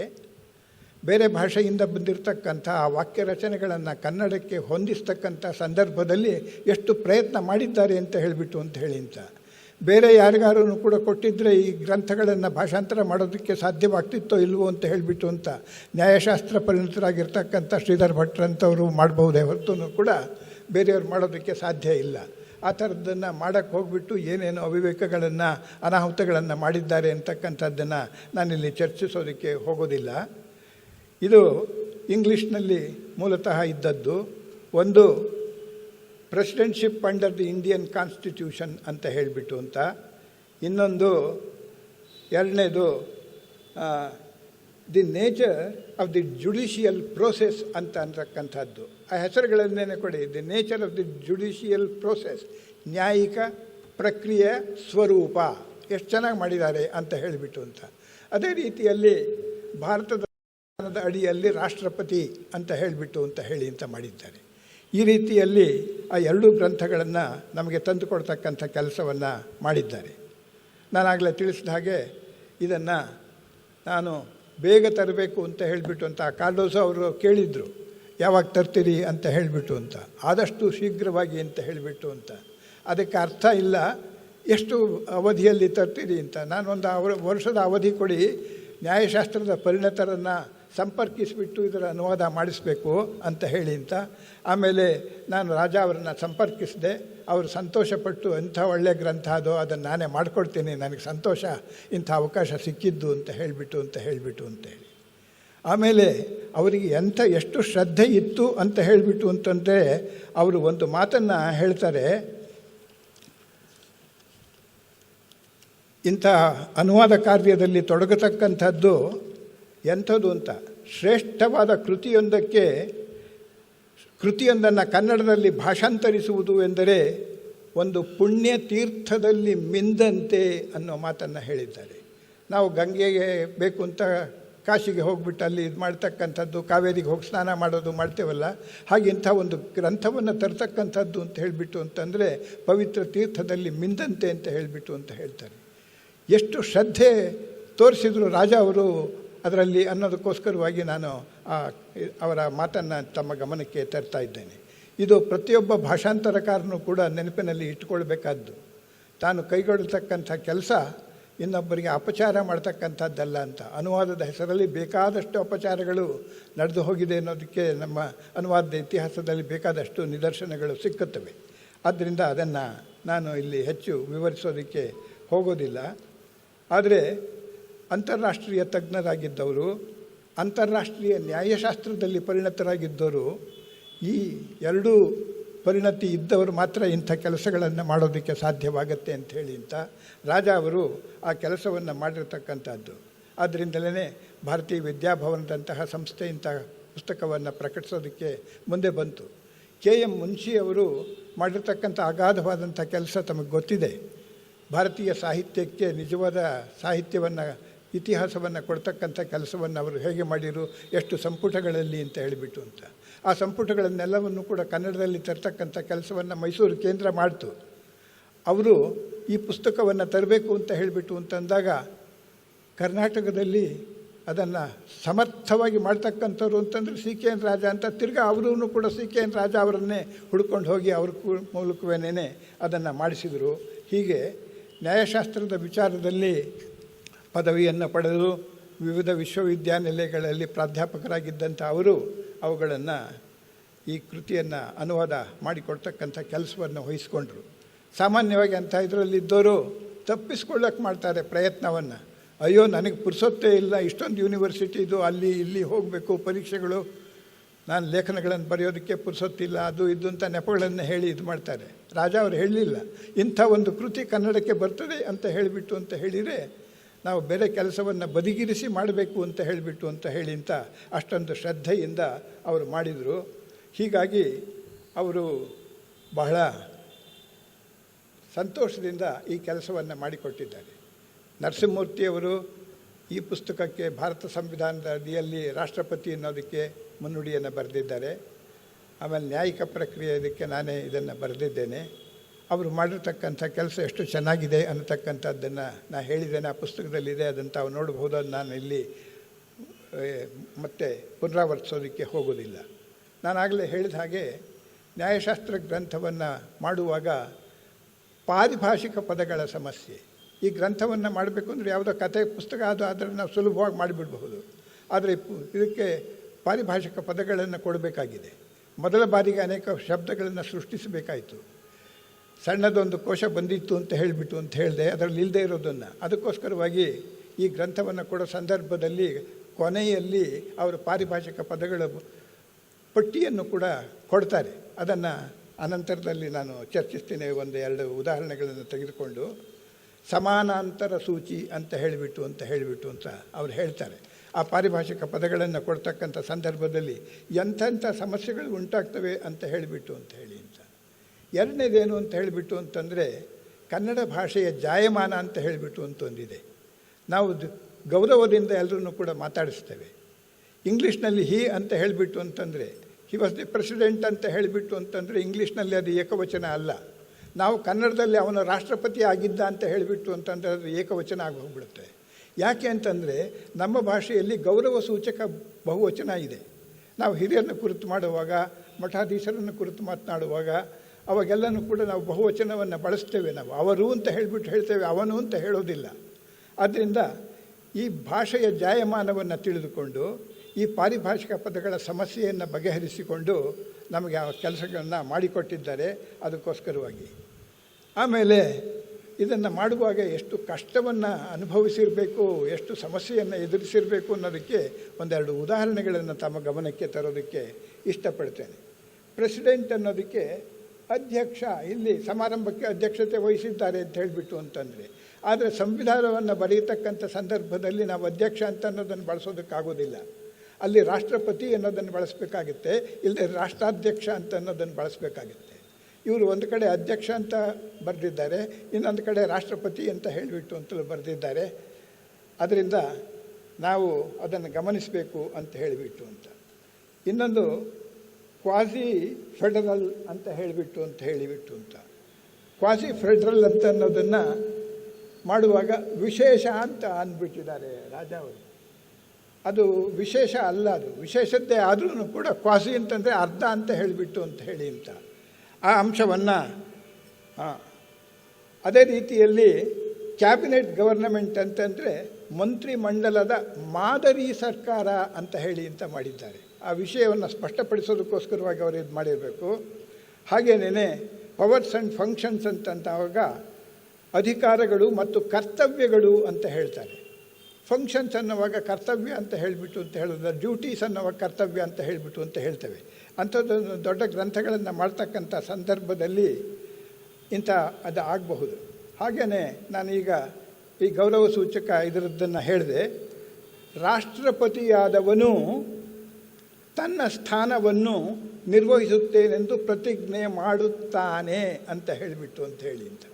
ರಾಷ್ಟ್ರಪತಿಗೆ ನಾವು ಗೌರವವನ್ನು ಕೊಡೋದಾದರೆ ರಾಷ್ಟ್ರಪತಿಗಳು ಪ್ರತಿಜ್ಞೆ ಮಾಡುತ್ತಾರೆ ಅಂತ ಬರೀಬೇಕಾಗುತ್ತೆ. ರಾಷ್ಟ್ರಪತಿಯ ಅಭಿಪ್ರಾಯದಲ್ಲಿ ನೋಡಿ, ಗಮನಿಸಿ ಸಿಂಟ್ಯಾಕ್ಸ್ದು, ಅವನಿಗೆ ಸೂಕ್ತವೆನಿಸುವ ಅಂತ ಹೇಳಿಬಿಟ್ಟು ಅಂತಂದರೆ ಬೇರೆ ಥರ್ಡ್ ಪರ್ಸನ್ ಆಗಿ ಹೋಗ್ತಾನೆ. ಈ ಥರದ ಕೆಲವು ತೊಂದರೆಗಳಲ್ಲಿ ನಮಗೆ ಕಾಣ್ತದೆ. ತನ್ನ ಮರ್ಜಿಯಲ್ಲಿ ಸೇವೆ ಸಲ್ಲಿಸುವ ಅಟಾರ್ನಿ ಜನರಲ್ ಅಂತ ಹೇಳಿಬಿಟ್ಟು ಅಂತಂದರೆ ಯಾರ ಮರ್ಜಿ ಇದು, ತನ್ನ ಮರ್ಜಿಯಲ್ಲಿ ಅಂತ ಹೇಳಿಬಿಟ್ಟು ಅಂತಂದರೆ ರಾಷ್ಟ್ರಪತಿಗಳ ಅಪೇಕ್ಷೆಯಂತೆ ಕಾರ್ಯನಿರ್ವಹಿಸಿದವನು ಅಂತಕ್ಕಂಥದ್ದನ್ನು ಹೇಳಬೇಕಾಗ್ತದೆ. ಹಾಗೇನೇ ಅಧ್ಯಕ್ಷರ ಕೆಲವು ಅಧಿಕಾರಗಳು ಸಚಿವಾತೀತ ಅಂತ ಒಂದು ವಾಕ್ಯ ಆಗಿದೆ. ಇದು ಏನು ಅಂತ ನನಗೆ ಅರ್ಥವಾಗಲಿಲ್ಲ. ಬಹುಶಃ ಅವರ ಅಚ್ಚಾದ ಸಂದರ್ಭದಲ್ಲಿ ನೋಡಿಲ್ಲ ಅಂತ ಕಾಣ್ತದೆ. ಹೀಗೆ ಕೆಲವು ಕಡೆಗಳಲ್ಲಿ ಅದು ಬಿಟ್ಟು ಹೋಗಿಬಿಟ್ಟಿರ್ತಕ್ಕಂಥದ್ದನ್ನು ನಾನು ಗುರುತಿಸಿದ್ದೇನೆ.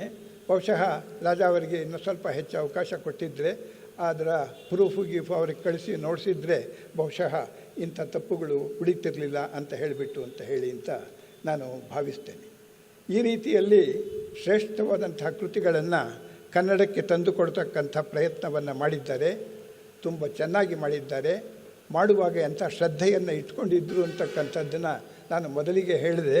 ಪುಣ್ಯಕ್ಷೇತ್ರದಲ್ಲಿ ನಾವು ಪವಿತ್ರ ಸ್ನಾನವನ್ನು ಮಾಡಿದ ರೀತಿ ಆಗತ್ತೆ ಅಂತ ಹೇಳಿಬಿಟ್ಟು ಅಂತ ಹೇಳಿ ಅಂತ ಇಷ್ಟೊಂದು ಶ್ರದ್ಧೆಯಿಂದ, ಇಷ್ಟೊಂದು ಗೌರವದಿಂದ ಸಮಾಜದ ಬಗ್ಗೆ ನಮ್ಮ ಕರ್ತವ್ಯ ಇದೆ ಅಂತ ಹೇಳಿಬಿಟ್ಟು ಅಂತ ಭಾವಿಸಿ ಆ ರೀತಿಯಲ್ಲಿ ಕರ್ತವ್ಯವನ್ನೆಲ್ಲ ನಿರ್ವಹಿಸಿಕೊಟ್ಟಂಥ ರಾಜ ಅವರಿಗೆ ನಾವು ಯಾವಾಗಲೂ ಕೃತಜ್ಞರಾಗಿರಬೇಕು ಅಂತ ಹೇಳಿ ನನ್ನ ಮಾತನ್ನು ಮುಗಿಸ್ತೇನೆ. ತಮಗೆಲ್ಲರಿಗೂ ವಂದನೆ.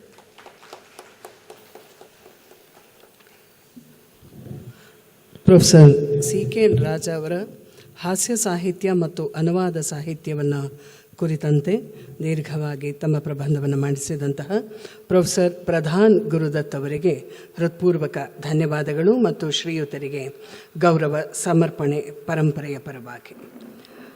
ಸಿ.ಕೆ. ರಾಜ ಅವರಿಗೆ ಅತ್ಯಂತ ಪ್ರಿಯವಾದಂತಹ ವಿಷಯ ಅವರ ಲೀಗಲ್ ಲಿಟ್ರೇಚರ್ ಆ್ಯಂಡ್ ರಿಸರ್ಚ್.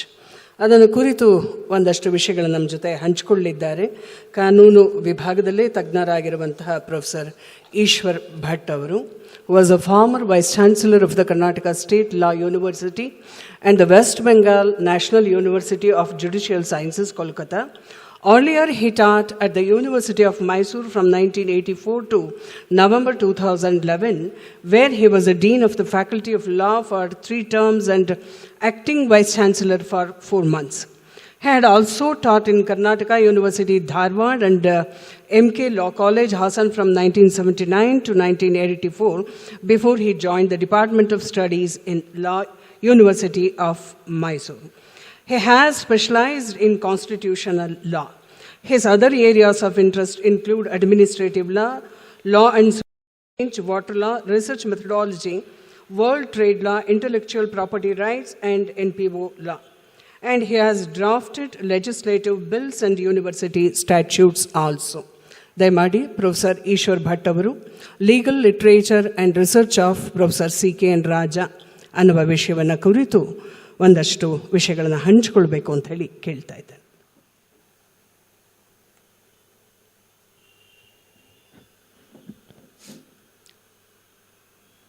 ಮೊದಲಿಗೆ ಪರಮ ಪೂಜ್ಯ ಶ್ರೀ ಶ್ರೀ ಶ್ರೀ ಶಿವರಾತ್ರಿ ದೇಶಿಕೇಂದ್ರ ಮಹಾಸ್ವಾಮಿಗಳ ಪಾದಾರವಿಂದಗಳಿಗೆ ನನ್ನ ನಮ್ರ ನಮಸ್ಕಾರಗಳು.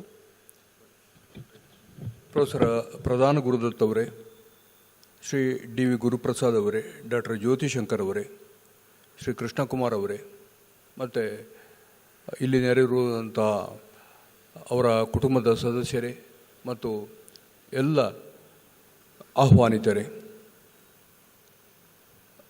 ಪ್ರೊಫೆಸರ್ CKN ರಾಜಾ ಅವರಿಗೆ ನುಡಿ ನಮನ ಸಲ್ಲಿಸುವಂತಹ ಒಂದು ಶ್ರೇಷ್ಠ ಕಾರ್ಯವನ್ನು ಪರಂಪರೆ ಹಮ್ಮಿಕೊಂಡದ್ದು ಬಹಳ ಸಂತೋಷದ ವಿಚಾರ. ಅವರಿಗೆ ಅಭಿನಂದನೆ ಹೇಳಲಿಕ್ಕೆ ಇಚ್ಛೆಪಡ್ತೇನೆ. ಅವ್ರನ್ನ ಸ್ಮರಿಸಬೇಕಾದ್ದು ಬಹುಶಃ ಕಾನೂನು ಶಿಕ್ಷಣ ಕ್ಷೇತ್ರದಲ್ಲಿ ಅವರು ಪ್ರಾತಸ್ಮರಣೀಯರು. ಹಾಗಾಗಿ ನಾವು ಅವ್ರನ್ನ ದಿವಸಾಲೂ ಸ್ಮರಿಸುವಂತಹ ಒಂದು ಅನಿವಾರ್ಯತೆ ಕೂಡ ಇದೆ. ಯಾಕಂದರೆ ಮೈಸೂರು ವಿಶ್ವವಿದ್ಯಾಲಯದಲ್ಲಿ ಕಾನೂನು ಶಿಕ್ಷಣದ ಗುಣಮಟ್ಟವನ್ನು ಅತ್ಯುನ್ನತ ಸ್ಥಾನಕ್ಕೆ ಏರಿಸಿದಂತಹ ಒಬ್ಬ ಶ್ರೇಷ್ಠ ಕಾನೂನು ವಿದ್ವಾಂಸರು ಅವರು. ಮೊದಲು ಕರ್ನಾಟಕ ಯೂನಿವರ್ಸಿಟಿ ಧಾರವಾಡ ಅಲ್ಲಿ ಅವರು ಪ್ರೊಫೆಸರ್ ಆಗಿದ್ದರು. ಅಲ್ಲಿ ಅವರು ತಮ್ಮ ಲೆಕ್ಚರ್ಸ್ ಮಾಡುವಾಗ ತುಂಬ ಕಿಕ್ಕಿರಿದ ಜನಸಂದಣಿ ಅವರ ಕ್ಲಾಸ್ನಲ್ಲಿ ಇರ್ತಿತ್ತು ಅನ್ನೋದು ಎಲ್ಲರಿಗೂ ಗೊತ್ತಿರುವಂಥ ವಿಚಾರ. ಅವ್ರದ್ದು ಅತ್ಯಂತ ಅದ್ಭುತವಾದಂತಹ ವಾಗ್ಝರಿ, ಬಹುದೊಡ್ಡ ವಾಗ್ಮಿಗಳು, ಪ್ರಕಾಂಡ ಪಾಂಡಿತ್ಯ ಉಳ್ಳಂಥವರು ಮತ್ತು ಭಾಷೆಯ ಮೇಲೆ ಪ್ರಭುತ್ವವನ್ನು ಹಾಗೆ ವಿಷಯದ ಮೇಲೆ ಆ ಒಂದು ಪ್ರಭುತ್ವವನ್ನು ಅವರು ಸಾಧಿಸಿ ಸಭಾಸದರನ್ನ ಮಂತ್ರಮುಗ್ಧರನ್ನಾಗಿ ಮಾಡುವಂತಹ ಒಂದು ಕಲೆ ಇತ್ತು. ವಿದ್ಯಾರ್ಥಿಗಳಿಗೆ ಅವರು ಬೋಧನೆ ಮಾಡುವ ಕ್ರಮ ಹೇಗಿತ್ತು ಅಂದರೆ, ಅವರಿಗೆ ಅಷ್ಟು ಚೆನ್ನಾಗಿ ಮನದಟ್ಟಾಗುವ ಹಾಗೆ ಮತ್ತು ಅವ್ರನ್ನ ಇನ್ಸ್ಪೈರ್ ಮಾಡುವ ಹಾಗೆ, ಸ್ಫೂರ್ತಿ ಕೊಡುವ ಹಾಗೆ ಮತ್ತಷ್ಟು ಅಧ್ಯಯನ ಮಾಡಿ ಅದರಲ್ಲಿ ಆ ಒಂದು ಸಬ್ಜೆಕ್ಟ್ನಲ್ಲಿ ಅತ್ಯಂತ ಮಹತ್ವವಾದ ಆ ಒಂದು ಪಾಂಡಿತ್ಯವನ್ನು ಪಡೆಯುವಂತಹ ಒಂದು ಕೆಲಸವನ್ನು ಮಾಡಲಿಕ್ಕೆ ಅವ್ರನ್ನ ಪ್ರೇರೇಪಿಸ್ತಾ ಇದ್ದರು ಅನ್ನೋದನ್ನು ನಾವು ಗಮನಿಸಬೇಕು. ಅದರಿಂದಾಗಿ ಅವ್ರನ್ನ ನಾವು ಯಾವಾಗಲೂ ಕೂಡ ಸ್ಮರಿಸಬೇಕಾದಂತಹ ಒಂದು ಅಗತ್ಯ ಇದೆ. ಅವರು ಮಾನಸಂಗೋತ್ರೆಯ ಕಾನೂನು ಅಧ್ಯಯನ ವಿಭಾಗದಲ್ಲಿ ಲೀಗಲ್ ರಿಸರ್ಚ್ ಕುರಿತಾಗಿ ಟೀಚ್ ಮಾಡ್ತಾಯಿದ್ರು. Law and social transformation subject, ಹಾಗೆ ಜುಡಿಷಿಯಲ್ ಪ್ರಾಸೆಸ್ ಮೇಲೆ ರಿಸರ್ಚ್, ಹಾಗೆ ಲಾ ಆಫ್ ವಾರ್, ಈ ಸಬ್ಜೆಕ್ಟ್ಸ್ಗಳ ಮೇಲೆಲ್ಲ ಅವರು ಟೀಚ್ ಮಾಡ್ತಾಯಿದ್ರು. ಅವರು ಕ್ರಿಮಿನಲ್ ಲಾ ಮತ್ತು ಬೇರೆಲ್ಲ ಕಾನೂನುಗಳನ್ನು ಟೀಚ್ ಮಾಡಿಕೊಂಡು ಅದರಲ್ಲಿ ಸಾಕಷ್ಟು ಪಾಂಡಿತ್ಯವನ್ನು ಪಡೆದಂಥವರು. ಲೀಗಲ್ ರಿಸರ್ಚ್ ಕುರಿತಾಗಿ ಆ ಸಮಯದಲ್ಲಿ ಒಂದು ಗ್ರಂಥ ಆಗಲಿ ಅಥವಾ ಮಾರ್ಗದರ್ಶನ ನೀಡುವಂತಹ ಓದುವ ಸಾಮಗ್ರಿ ಆಗಲಿ ಯಾವುದೂ ಇರಲಿಲ್ಲ.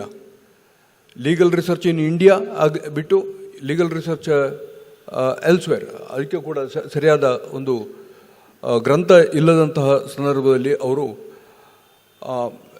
ವಿಟ್ನಿ ಅವರ ಎಜುಕೇಷನಲ್ ರಿಸರ್ಚ್ ಪುಸ್ತಕ ತಗೊಂಡು ಅದರಲ್ಲಿರುವ ಜಾನ್ DV ಅವರ ರಿಸರ್ಚ್ನ ಅನಾಲಿಸಿಸ್, ವಿಶ್ಲೇಷಣೆಯನ್ನು ಅವರು ಪ್ರಧಾನವಾಗಿ ಇಟ್ಟುಕೊಂಡು ಅದನ್ನು ಕಾನೂನು ಕ್ಷೇತ್ರಕ್ಕೆ ಅಳವಡಿಸಿ ಹೇಗೆ ಕಾನೂನಿನಲ್ಲಿ ಸಂಶೋಧನೆಯ ಮಾರ್ಗವನ್ನು ರೂಪಿಸಲಿಕ್ಕೆ ಸಾಧ್ಯ ಇದೆ ಅನ್ನೋದನ್ನು ತೋರಿಸಿಕೊಟ್ಟಂಥವರು. ಜಾನ್ ಡಿ ವಿ ಕೊಲಂಬಿಯಾ ಯೂನಿವರ್ಸಿಟಿಯಲ್ಲಿ ಪ್ರೊಫೆಸರ್ ಆಗಿದ್ದವರು, ಡಾಕ್ಟರ್ BR ಅಂಬೇಡ್ಕರ್ ಅವರಿಗೆ ಪ್ರಾಧ್ಯಾಪಕರಾಗಿದ್ದಂಥವರು, ಪ್ರಾಗ್ಮ್ಯಾಟಿಸಮ್ನ ಕುರಿತಾಗಿ ದೊಡ್ಡ ವಿದ್ವಾಂಸರು. ಅವರು ಸಂಶೋಧನೆ ಕುರಿತಾಗಿ ಏನು ಹೇಳ್ತಾರೆ ಅಂದರೆ, ಯಾವುದೇ ಕಷ್ಟ, ಸಮಸ್ಯೆ ಅಥವಾ ಸಂದಿಗ್ಧತೆ ಇರುವಂತಹ ಒಂದು ಸಂದರ್ಭದಲ್ಲಿ ನಾವು ಪ್ರಶ್ನೆ ಹಾಕುವುದರ ಮೂಲಕ ಆ ಸಮಸ್ಯೆಯ ತಳಕ್ಕೆ ಅಥವಾ ಅದರ ಬುಡಕ್ಕೆ ನಾವು ರೀಚ್ ಆಗಿ ಅದರಲ್ಲಿರುವಂತಹ ಸಮಸ್ಯೆ ಏನಿದೆ ಆ ಸಮಸ್ಯೆ ಕುರಿತಾಗಿ ದೀರ್ಘವಾದಂತಹ ಅಧ್ಯಯನ ಮಾಡಿಕೊಂಡು, ವ್ಯಾಪಕವಾದಂತಹ ಅಧ್ಯಯನ ಮಾಡಿಕೊಂಡು ಅದರ ಕುರಿತಾಗಿ ಇರುವ ಎಲ್ಲ ವಸ್ತು ವಿಷಯಗಳನ್ನು ಸಂಗ್ರಹ ಮಾಡಿ ಅದರಲ್ಲಿರುವ ಎಲ್ಲ ವಾದಗಳನ್ನು, ವಾದಗಳು ಅಥವಾ ಅದರ ವಿರುದ್ಧವಾದಂತಹ ವಾದಗಳು ಎಲ್ಲವನ್ನು ಕೂಡ ಗಮನಿಸಿಕೊಂಡು ತಮ್ಮ ರಿಸರ್ಚನ್ನು ಮುಂದುವರಿಸಬೇಕು. ಅಲ್ಲಿ ಮೊದಲು ಸಂಶೋಧನೆಯ ಸಮಸ್ಯೆಯನ್ನು ಕಂಡುಹಿಡಿದು ಆ ಸಮಸ್ಯೆಗೆ ಸಂಭಾವ್ಯವಾದಂತಹ ಯಾವ ಉತ್ತರ ಇರ್ಬೋದು ಅನ್ನೋದನ್ನು ಮೊದಲೇ ಊಹಿಸಿಕೊಂಡು ಅಂತಹ ಉತ್ತರದ ಎರಡೂ ಬದಿಯನ್ನು, ಅಂದರೆ ಪ್ರೋಸ್ ಆ್ಯಂಡ್ ಕಾನ್ಸ್, ವಾದ ವಿವಾದಗಳನ್ನು ಎಲ್ಲವನ್ನು ಕೂಡ ಗಮನಿಸಿಕೊಂಡು ಅಲ್ಲಿ ಸಂಶೋಧನೆಯನ್ನು ಮಾಡಿ ಅದರ ಕುರಿತಾಗಿ ಒಂದು ತಿಳುವಳಿಕೆಯನ್ನು ತರುವಂತಹ ಕೆಲಸವನ್ನು ರಿಸರ್ಚ್ ಮೂಲಕ ಮಾಡಬೇಕಾದಂತಹ ಅಗತ್ಯ ಇದೆ ಅನ್ನುವಂಥದ್ದನ್ನು ಜಾನ್ ಡಿ ವಿ ಹೇಳಿದರು. ಜಾನ್ ಡಿ ವಿಯವರ ಪ್ರಕಾರ ಮೊದಲು ವೈಜ್ಞಾನಿಕವಾಗಿ ನಡೆದಂತಹ ಅಧ್ಯಯನ ಕೊನೆಯಲ್ಲಿ ಫಿಲಾಸಫಿಕಲ್ ಆಗ್ತದೆ. ಅಂದರೆ ತತ್ವಶಾಸ್ತ್ರೀಯವಾಗಿ ಯಾವುದೇ ಒಂದು ಥಿಯರಿಯನ್ನು ಡೆವಲಪ್ ಮಾಡಬೇಕು ಅಂತಾದರೆ ಅಲ್ಲಿ ಆಗ ಎಲ್ಲ ವಸ್ತು ವಿಚಾರಗಳನ್ನು, ಸಾಮಾಜಿಕ ವಿಚಾರಗಳನ್ನು ನಾವು ನೋಡಿಕೊಂಡು ನಾವಲ್ಲಿ ಆ ಪ್ರಿನ್ಸಿಪಲನ್ನು ಡೆವಲಪ್ ಮಾಡಬೇಕು ಅನ್ನುವಂಥ ವಿಷಯ. ಲೀಗಲ್ ರಿಸರ್ಚ್ ಕುರಿತಾಗಿ ಸರಿಯಾದ ಒಂದು ಪುಸ್ತಕ ಇಲ್ಲದಂತಹ ಒಂದು ಸಂದರ್ಭದಲ್ಲಿ ಅವರು ಲೀಗಲ್ ರಿಸರ್ಚ್ನ ಕುರಿತಾಗಿ, ಸಂಶೋಧನೆಯ ಮಾರ್ಗದ ಕುರಿತಾಗಿ ಕೆಲವು ಮೂಲ ಅಧ್ಯಯನವನ್ನು ಮಾಡಿಕೊಂಡು ತಮ್ಮದೇ ಆದ ಕೆಲವು ವಿಚಾರಗಳನ್ನು ಮಂಡಿಸ್ತಾ ಆ ಒಂದು ಸಬ್ಜೆಕ್ಟನ್ನು ರೂಪಿಸಿದಂತಹ ದೊಡ್ಡ ಕೀರ್ತಿ ಅವರಿಗೆ ಹೋಗ್ತದೆ. ಅವ್ರನ್ನ ಅನುಸರಿಸ್ಕೊಂಡು ಬೇರೆ ಯೂನಿವರ್ಸಿಟಿಯವರು ಅಥವಾ ಅಲ್ಲೇ ವರ್ಕ್ ಮಾಡ್ತಾ ಇದ್ದಂತಹ ನನ್ನಂಥವರು ನಾವು ರಿಫ್ಲೆಕ್ಟಿವ್ ಥಿಂಕಿಂಗ್ ಕುರಿತಾಗಿ ಮತ್ತಷ್ಟು ಸ್ಟಡಿ ಮಾಡಿ ಲೀಗಲ್ ರಿಸರ್ಚ್ನ ಕುರಿತಾಗಿ ಒಂದು ಪುಸ್ತಕವನ್ನು ಕೂಡ ತರಲಿಕ್ಕೆ ಸಾಧ್ಯ ಆಯಿತು. ಅವರು ಕೊಟ್ಟಂತಹ ಒಂದು ದೊಡ್ಡ legal literature freedom of speech and expression ಸಬ್ಜೆಕ್ಟ್ನ ಕುರಿತಾಗಿ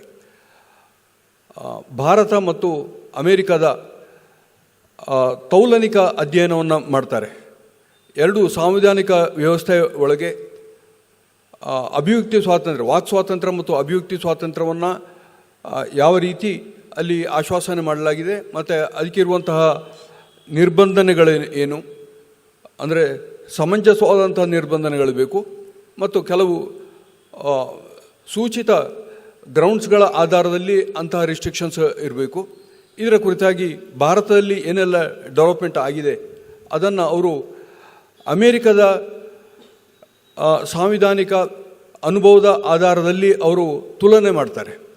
ಹೀಗೆ ಒಂದು ತೌಲನಿಕ ಅಧ್ಯಯನವನ್ನು ಯಾವ ರೀತಿ ಮಾಡಬೇಕು ಅನ್ನೋದಕ್ಕೆ ಆ ಒಂದು ಗ್ರಂಥ ಮಾರ್ಗದರ್ಶಕವಾದಂತಹ ಗ್ರಂಥ ಅಂತೇಳಿ ನಾನು ಹೇಳಲಿಕ್ಕೆ ಇಚ್ಛೆಪಡ್ತೇನೆ. ಯಾಕಂದರೆ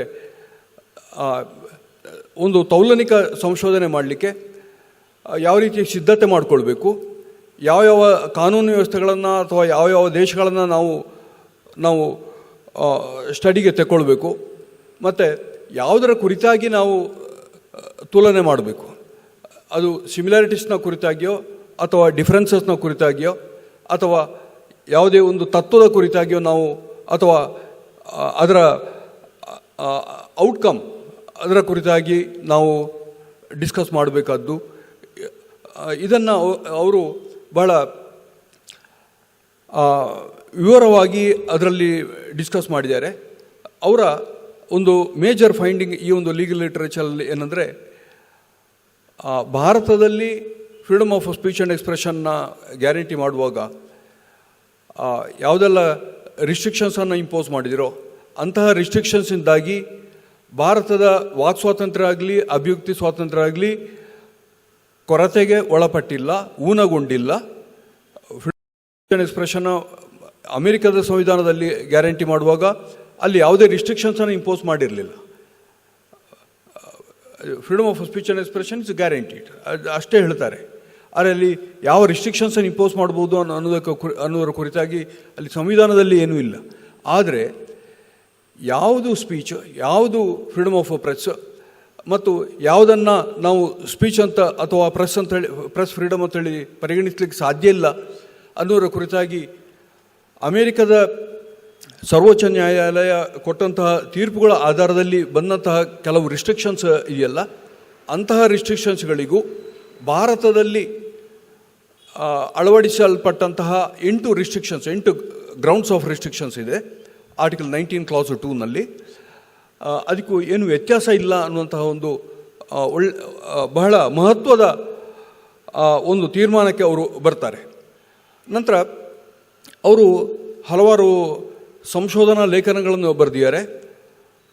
ಮುಖ್ಯವಾಗಿ ಲಾ ಆಫ್ ದಿ ಸಿ ಮತ್ತು ಲಾ ಆಫ್ ವಾರ್ ಅವರ ಏರಿಯಾ ಆಗಿತ್ತು. ಲಾ ಆಫ್ ದಿ ಸಿಯಲ್ಲಿ ಅದರ ಕುರಿತಾಗಿ ಒಂದು ರಾಷ್ಟ್ರೀಯ ಮಟ್ಟದ ವಿಚಾರ ಸಂಕಿರಣವನ್ನು ಆರ್ಗನೈಸ್ ಮಾಡಿದ್ದಾರೆ 77ನೇ ಇಸ್ವಿಯಲ್ಲಿ. ಆಗ ಅವರು P Srinivasa Rao, RP Anand, SK Agarwal, ನಂತರ ಉಪೇಂದ್ರ ಬಕ್ಷಿ ಈ ಥರದ ರಾಷ್ಟ್ರೀಯ ಮಟ್ಟದ ವಿದ್ವಾಂಸರುಗಳನ್ನು ಕರೆಸಿಕೊಂಡು ಅವರ ಭಾಗವಹಿಸುವಿಕೆಯ ಮೂಲಕ ಬಹಳ ಯಶಸ್ವಿಯಾದಂತಹ ಒಂದು ವಿಚಾರ ಸಂಕಿರಣವನ್ನು ಅವರು ಸಂಘಟನೆಯನ್ನು ಮಾಡಿದರು. ನಂತರ ಅವರ ಲೇಖನಗಳಲ್ಲಿ ಅಂದರೆ ಲಾ ಆಫ್ ವಾರ್ನ ಕುರಿತಾಗಿ ಆಗಲಿ ಅಥವಾ ಲಾ ಆಫ್ ದಿ ಸಿ ಅಥವಾ ಬೇರೆ ಏರಿಯಾದಲ್ಲಿ ಬರೆದಂತಹ ಲೇಖನಗಳಲ್ಲಿ ಅವರು ಬಹಳ ಆಳವಾದ ತಳಸ್ಪರ್ಶಿಯಾದಂತಹ ಅಧ್ಯಯನವನ್ನು ಮಾಡಿಕೊಂಡು ಅವರು ತಮ್ಮ ವಿಚಾರವನ್ನು ಮಂಡಿಸ್ತಾರೆ. ಮಾನವ ಹಕ್ಕುಗಳು ಅನ್ನುವಂಥ ಒಂದು ಕನ್ನಡ ಪುಸ್ತಕ ಬರೆದಿದ್ದಾರೆ. ಅವರು ರಿಟೈರ್ ಆದಮೇಲೆ ಅಲ್ಲಿ 2000ನೇ ಇಸ್ವಿಯಲ್ಲಿ ರಿಟೈರ್ ಆದರು. ರಿಟೈರ್ ಆದ ನಂತರ ಅವರು ಒಂದು ಮಹಾಜನ ಲಾ ಕಾಲೇಜಿನ ಪ್ರಿನ್ಸಿಪಾಲ್ರಾಗಿದ್ದರು. ನಂತರ JSS ಲಾ ಕಾಲೇಜಿನಲ್ಲಿ ಅವರು ಗೆಸ್ಟ್ ಪ್ರೊಫೆಸರ್ ಆಗಿದ್ದರು. ಆಗ ಅವರು ಕೆಲವು ಪುಸ್ತಕಗಳನ್ನು ಬರೆದಿರು, ಕನ್ನಡದಲ್ಲಿ ಪುಸ್ತಕಗಳನ್ನು ಬರೆದಿರು. ಅದರಲ್ಲಿ ಮಾನವ ಹಕ್ಕುಗಳು ಅನ್ನುವಂತಹ ಪುಸ್ತಕ ಇಲ್ಲಿ ನಾವು ಉಲ್ಲೇಖ ಮಾಡಬೇಕಾದಂಥ ಪುಸ್ತಕ. ಯಾಕಂದರೆ ಅದರಲ್ಲಿ ಅವರು ಎಲ್ಲ ಮಾನವ ಹಕ್ಕುಗಳ ಒಂದು ಸಮಗ್ರ ಅಧ್ಯಯನವನ್ನು ಮಾಡಿದ್ದಾರೆ.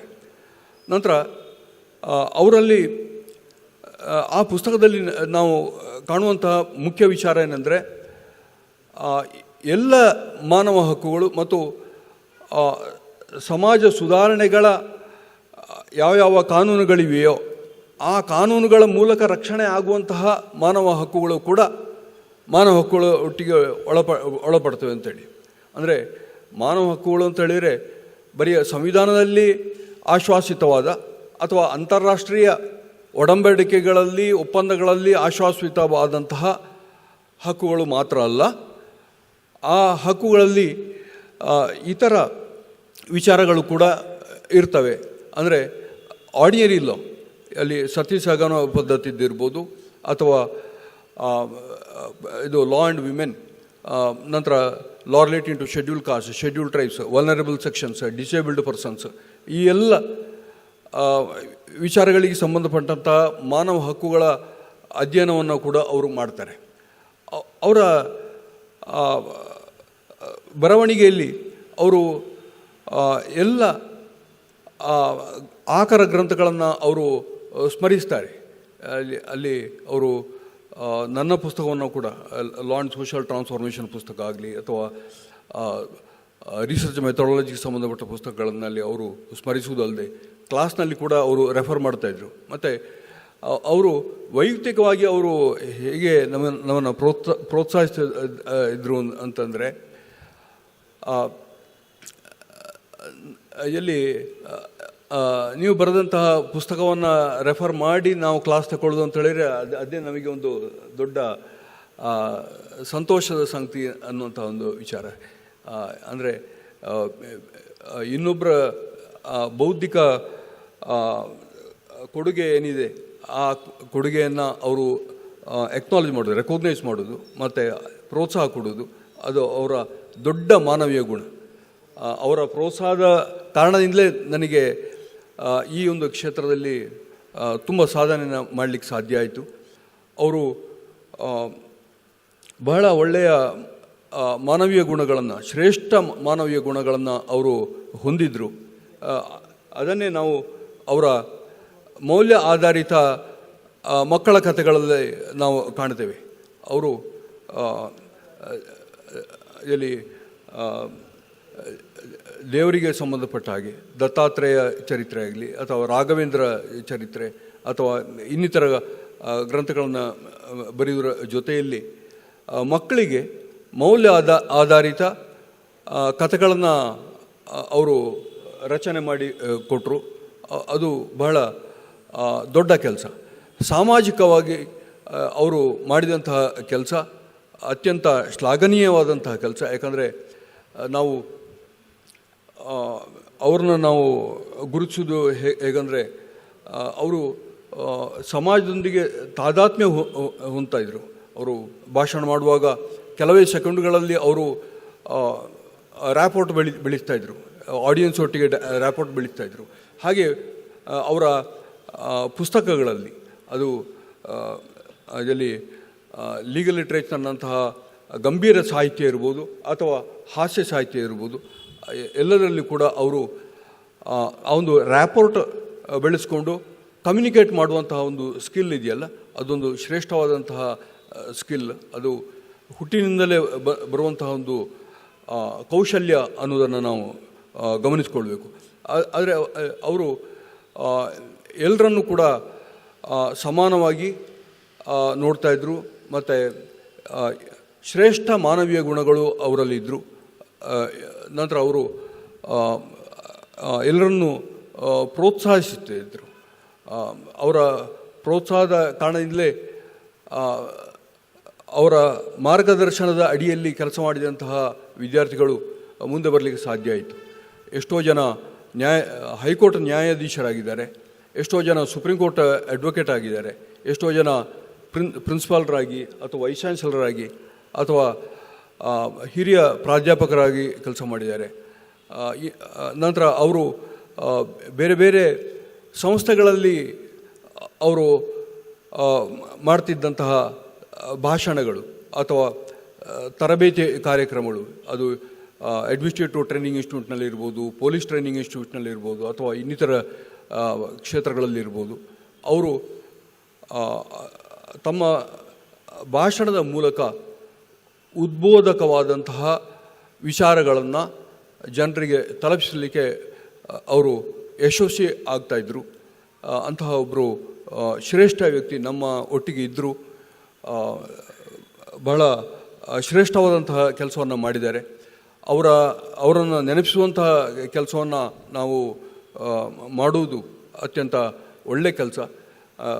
ಈಗಾಗಲೇ ನಾವು doctor CKN Raja memorial trust ಅಂಥೇಳಿ ಒಂದು ಟ್ರಸ್ಟನ್ನು ಕಾನ್ಸ್ಟಿಟ್ಯೂಟ್ ಮಾಡಿ ಆ ಟ್ರಸ್ಟ್ನ ಮೂಲಕ ಅವ್ರನ್ನ ನೆನಪಿಸುವಂತಹ ಕೆಲಸವನ್ನು ಮಾಡ್ತಾಯಿದ್ದೇವೆ. ಅವರ ಹೆಸರಿನಲ್ಲಿ ಒಂದು ಡಿಬೇಟ್ ಕಾಂಪಿಟಿಷನ್ ಮತ್ತೊಂದು ಎಂಡೋಮೆಂಟ್ ಲೆಕ್ಚರ್ ಎರಡೂ ನಾವು ಆರ್ಗನೈಸ್ ಮಾಡಿಕೊಂಡು ಅವರ ಹೆಸರಿನಲ್ಲಿ ಒಂದು ಗ್ರಂಥ ಕೂಡ ತಂದಿದ್ದೇವೆ. ಲೀಗಲ್ ಎಜುಕೇಷನ್ ಕುರಿತಾಗಿ ಅವರ ಹೆಸರಿನಲ್ಲಿ ಒಂದು ಗ್ರಂಥ ತಂದಿದ್ದೇವೆ. ನಂತರ ಪರಿಸರ ಕಾನೂನು ಅಂಥೇಳಿ ನಿನ್ನೆ ಬಿಡುಗಡೆಯಾದಂತಹ ಒಂದು ಪುಸ್ತಕ ಕೂಡ, ಅದು ಅವರಿಂದ ಪ್ರೇರೇಪಣೆ ಪಡೆದಂತಹ ಒಂದು ಪುಸ್ತಕ. ಈ ಒಂದು ಕಾರ್ಯಕ್ರಮದಲ್ಲಿ ನನಗೆ ಭಾಗವಹಿಸಲಿಕ್ಕೆ ಅವಕಾಶ ಕೊಟ್ಟಂತಹ ಡಾಕ್ಟರ್ ಕೃಷ್ಣಕುಮಾರ್ ಅವರಿಗೆ ಮತ್ತು ಪರಂಪರೆ ಸಂಸ್ಥೆಗೆ ನಾನು ಧನ್ಯವಾದ ಹೇಳಲಿಕ್ಕೆ ಇಚ್ಛೆಪಡ್ತೇನೆ. ಈ ಒಂದು ನುಡಿ ನಮನ ಕಾರ್ಯಕ್ರಮ ಯಶಸ್ವಿ ಆಗಲಿಕ್ಕೆ ಎಲ್ಲರೂ ಸಹಕರಿಸಬೇಕು. ಎಲ್ಲ ವಿದ್ಯಾರ್ಥಿಗಳು ಎಲ್ಲ ವಿದ್ಯಾರ್ಥಿಗಳು ಮೈಸೂರಿನಲ್ಲಿ ಇದ್ದವರೆಲ್ಲ ಬರ್ತಿದ್ರೆ ಬಹುಶಃ ಹಾಲ್ ಫುಲ್ ಆಗ್ತಾಯಿತ್ತು. ಯಾಕೋ ಕಮ್ಯುನಿಕೇಷನ್ ಗ್ಯಾಪ್ ಅಥವಾ ಯಾವ ಕಾರಣದಿಂದ ಮಳೆಯಿಂದಾಗಿ ಅನ್ನೋ ಗೊತ್ತಿಲ್ಲ. ಆದರೆ ಅವರ ಕುರಿತಾಗಿ ಇರುವಂತಹ ಗೌರವ ಇದೆಯಲ್ಲ, ಆ ಗೌರವ ಕುರಿತು ಯಾವುದೇ ಒಂದು ಪ್ರಶ್ನೆ ಇಲ್ಲ. ಎಲ್ಲರಿಗೂ ಕೂಡ ಅವರ ಕುರಿತಾಗಿ ಅತ್ಯಂತ ಗೌರವ ಇದೆ. ಅವರು ಸಮಾಜ ಜೀವಿಯಾಗಿದ್ದರು.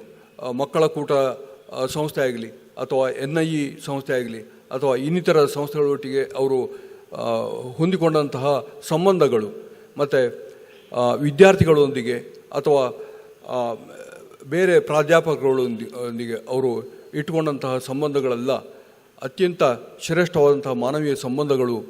ಮತ್ತು ಅವರ ಕುಟುಂಬದಲ್ಲಿ ಅವರ ಕುಟುಂಬದ ಸದಸ್ಯರನ್ನ ಯಾವ ರೀತಿ ನಡೆಸ್ಕೊಂಡಿದ್ದಾರೆ ಅನ್ನೋದು ಕೂಡ ಎಲ್ಲರಿಗೂ ಗೊತ್ತಿರುವಂಥ ವಿಚಾರ. ಬಹಳ ನಡೆಸ್ಕೊಂಡಂತಹ ಸಂಗತಿ. ಇಷ್ಟು ಹೇಳಿ ಈ ಒಂದು ಸಂದರ್ಭದಲ್ಲಿ ಮತ್ತೊಮ್ಮೆ ಅವರಿಗೆ ನುಡಿ ನಮನವನ್ನು ಅರ್ಪಿಸ್ತಾ ನನ್ನ ಮಾತನ್ನು ಮುಗಿಸ್ತೇನೆ. ನಮಸ್ಕಾರ.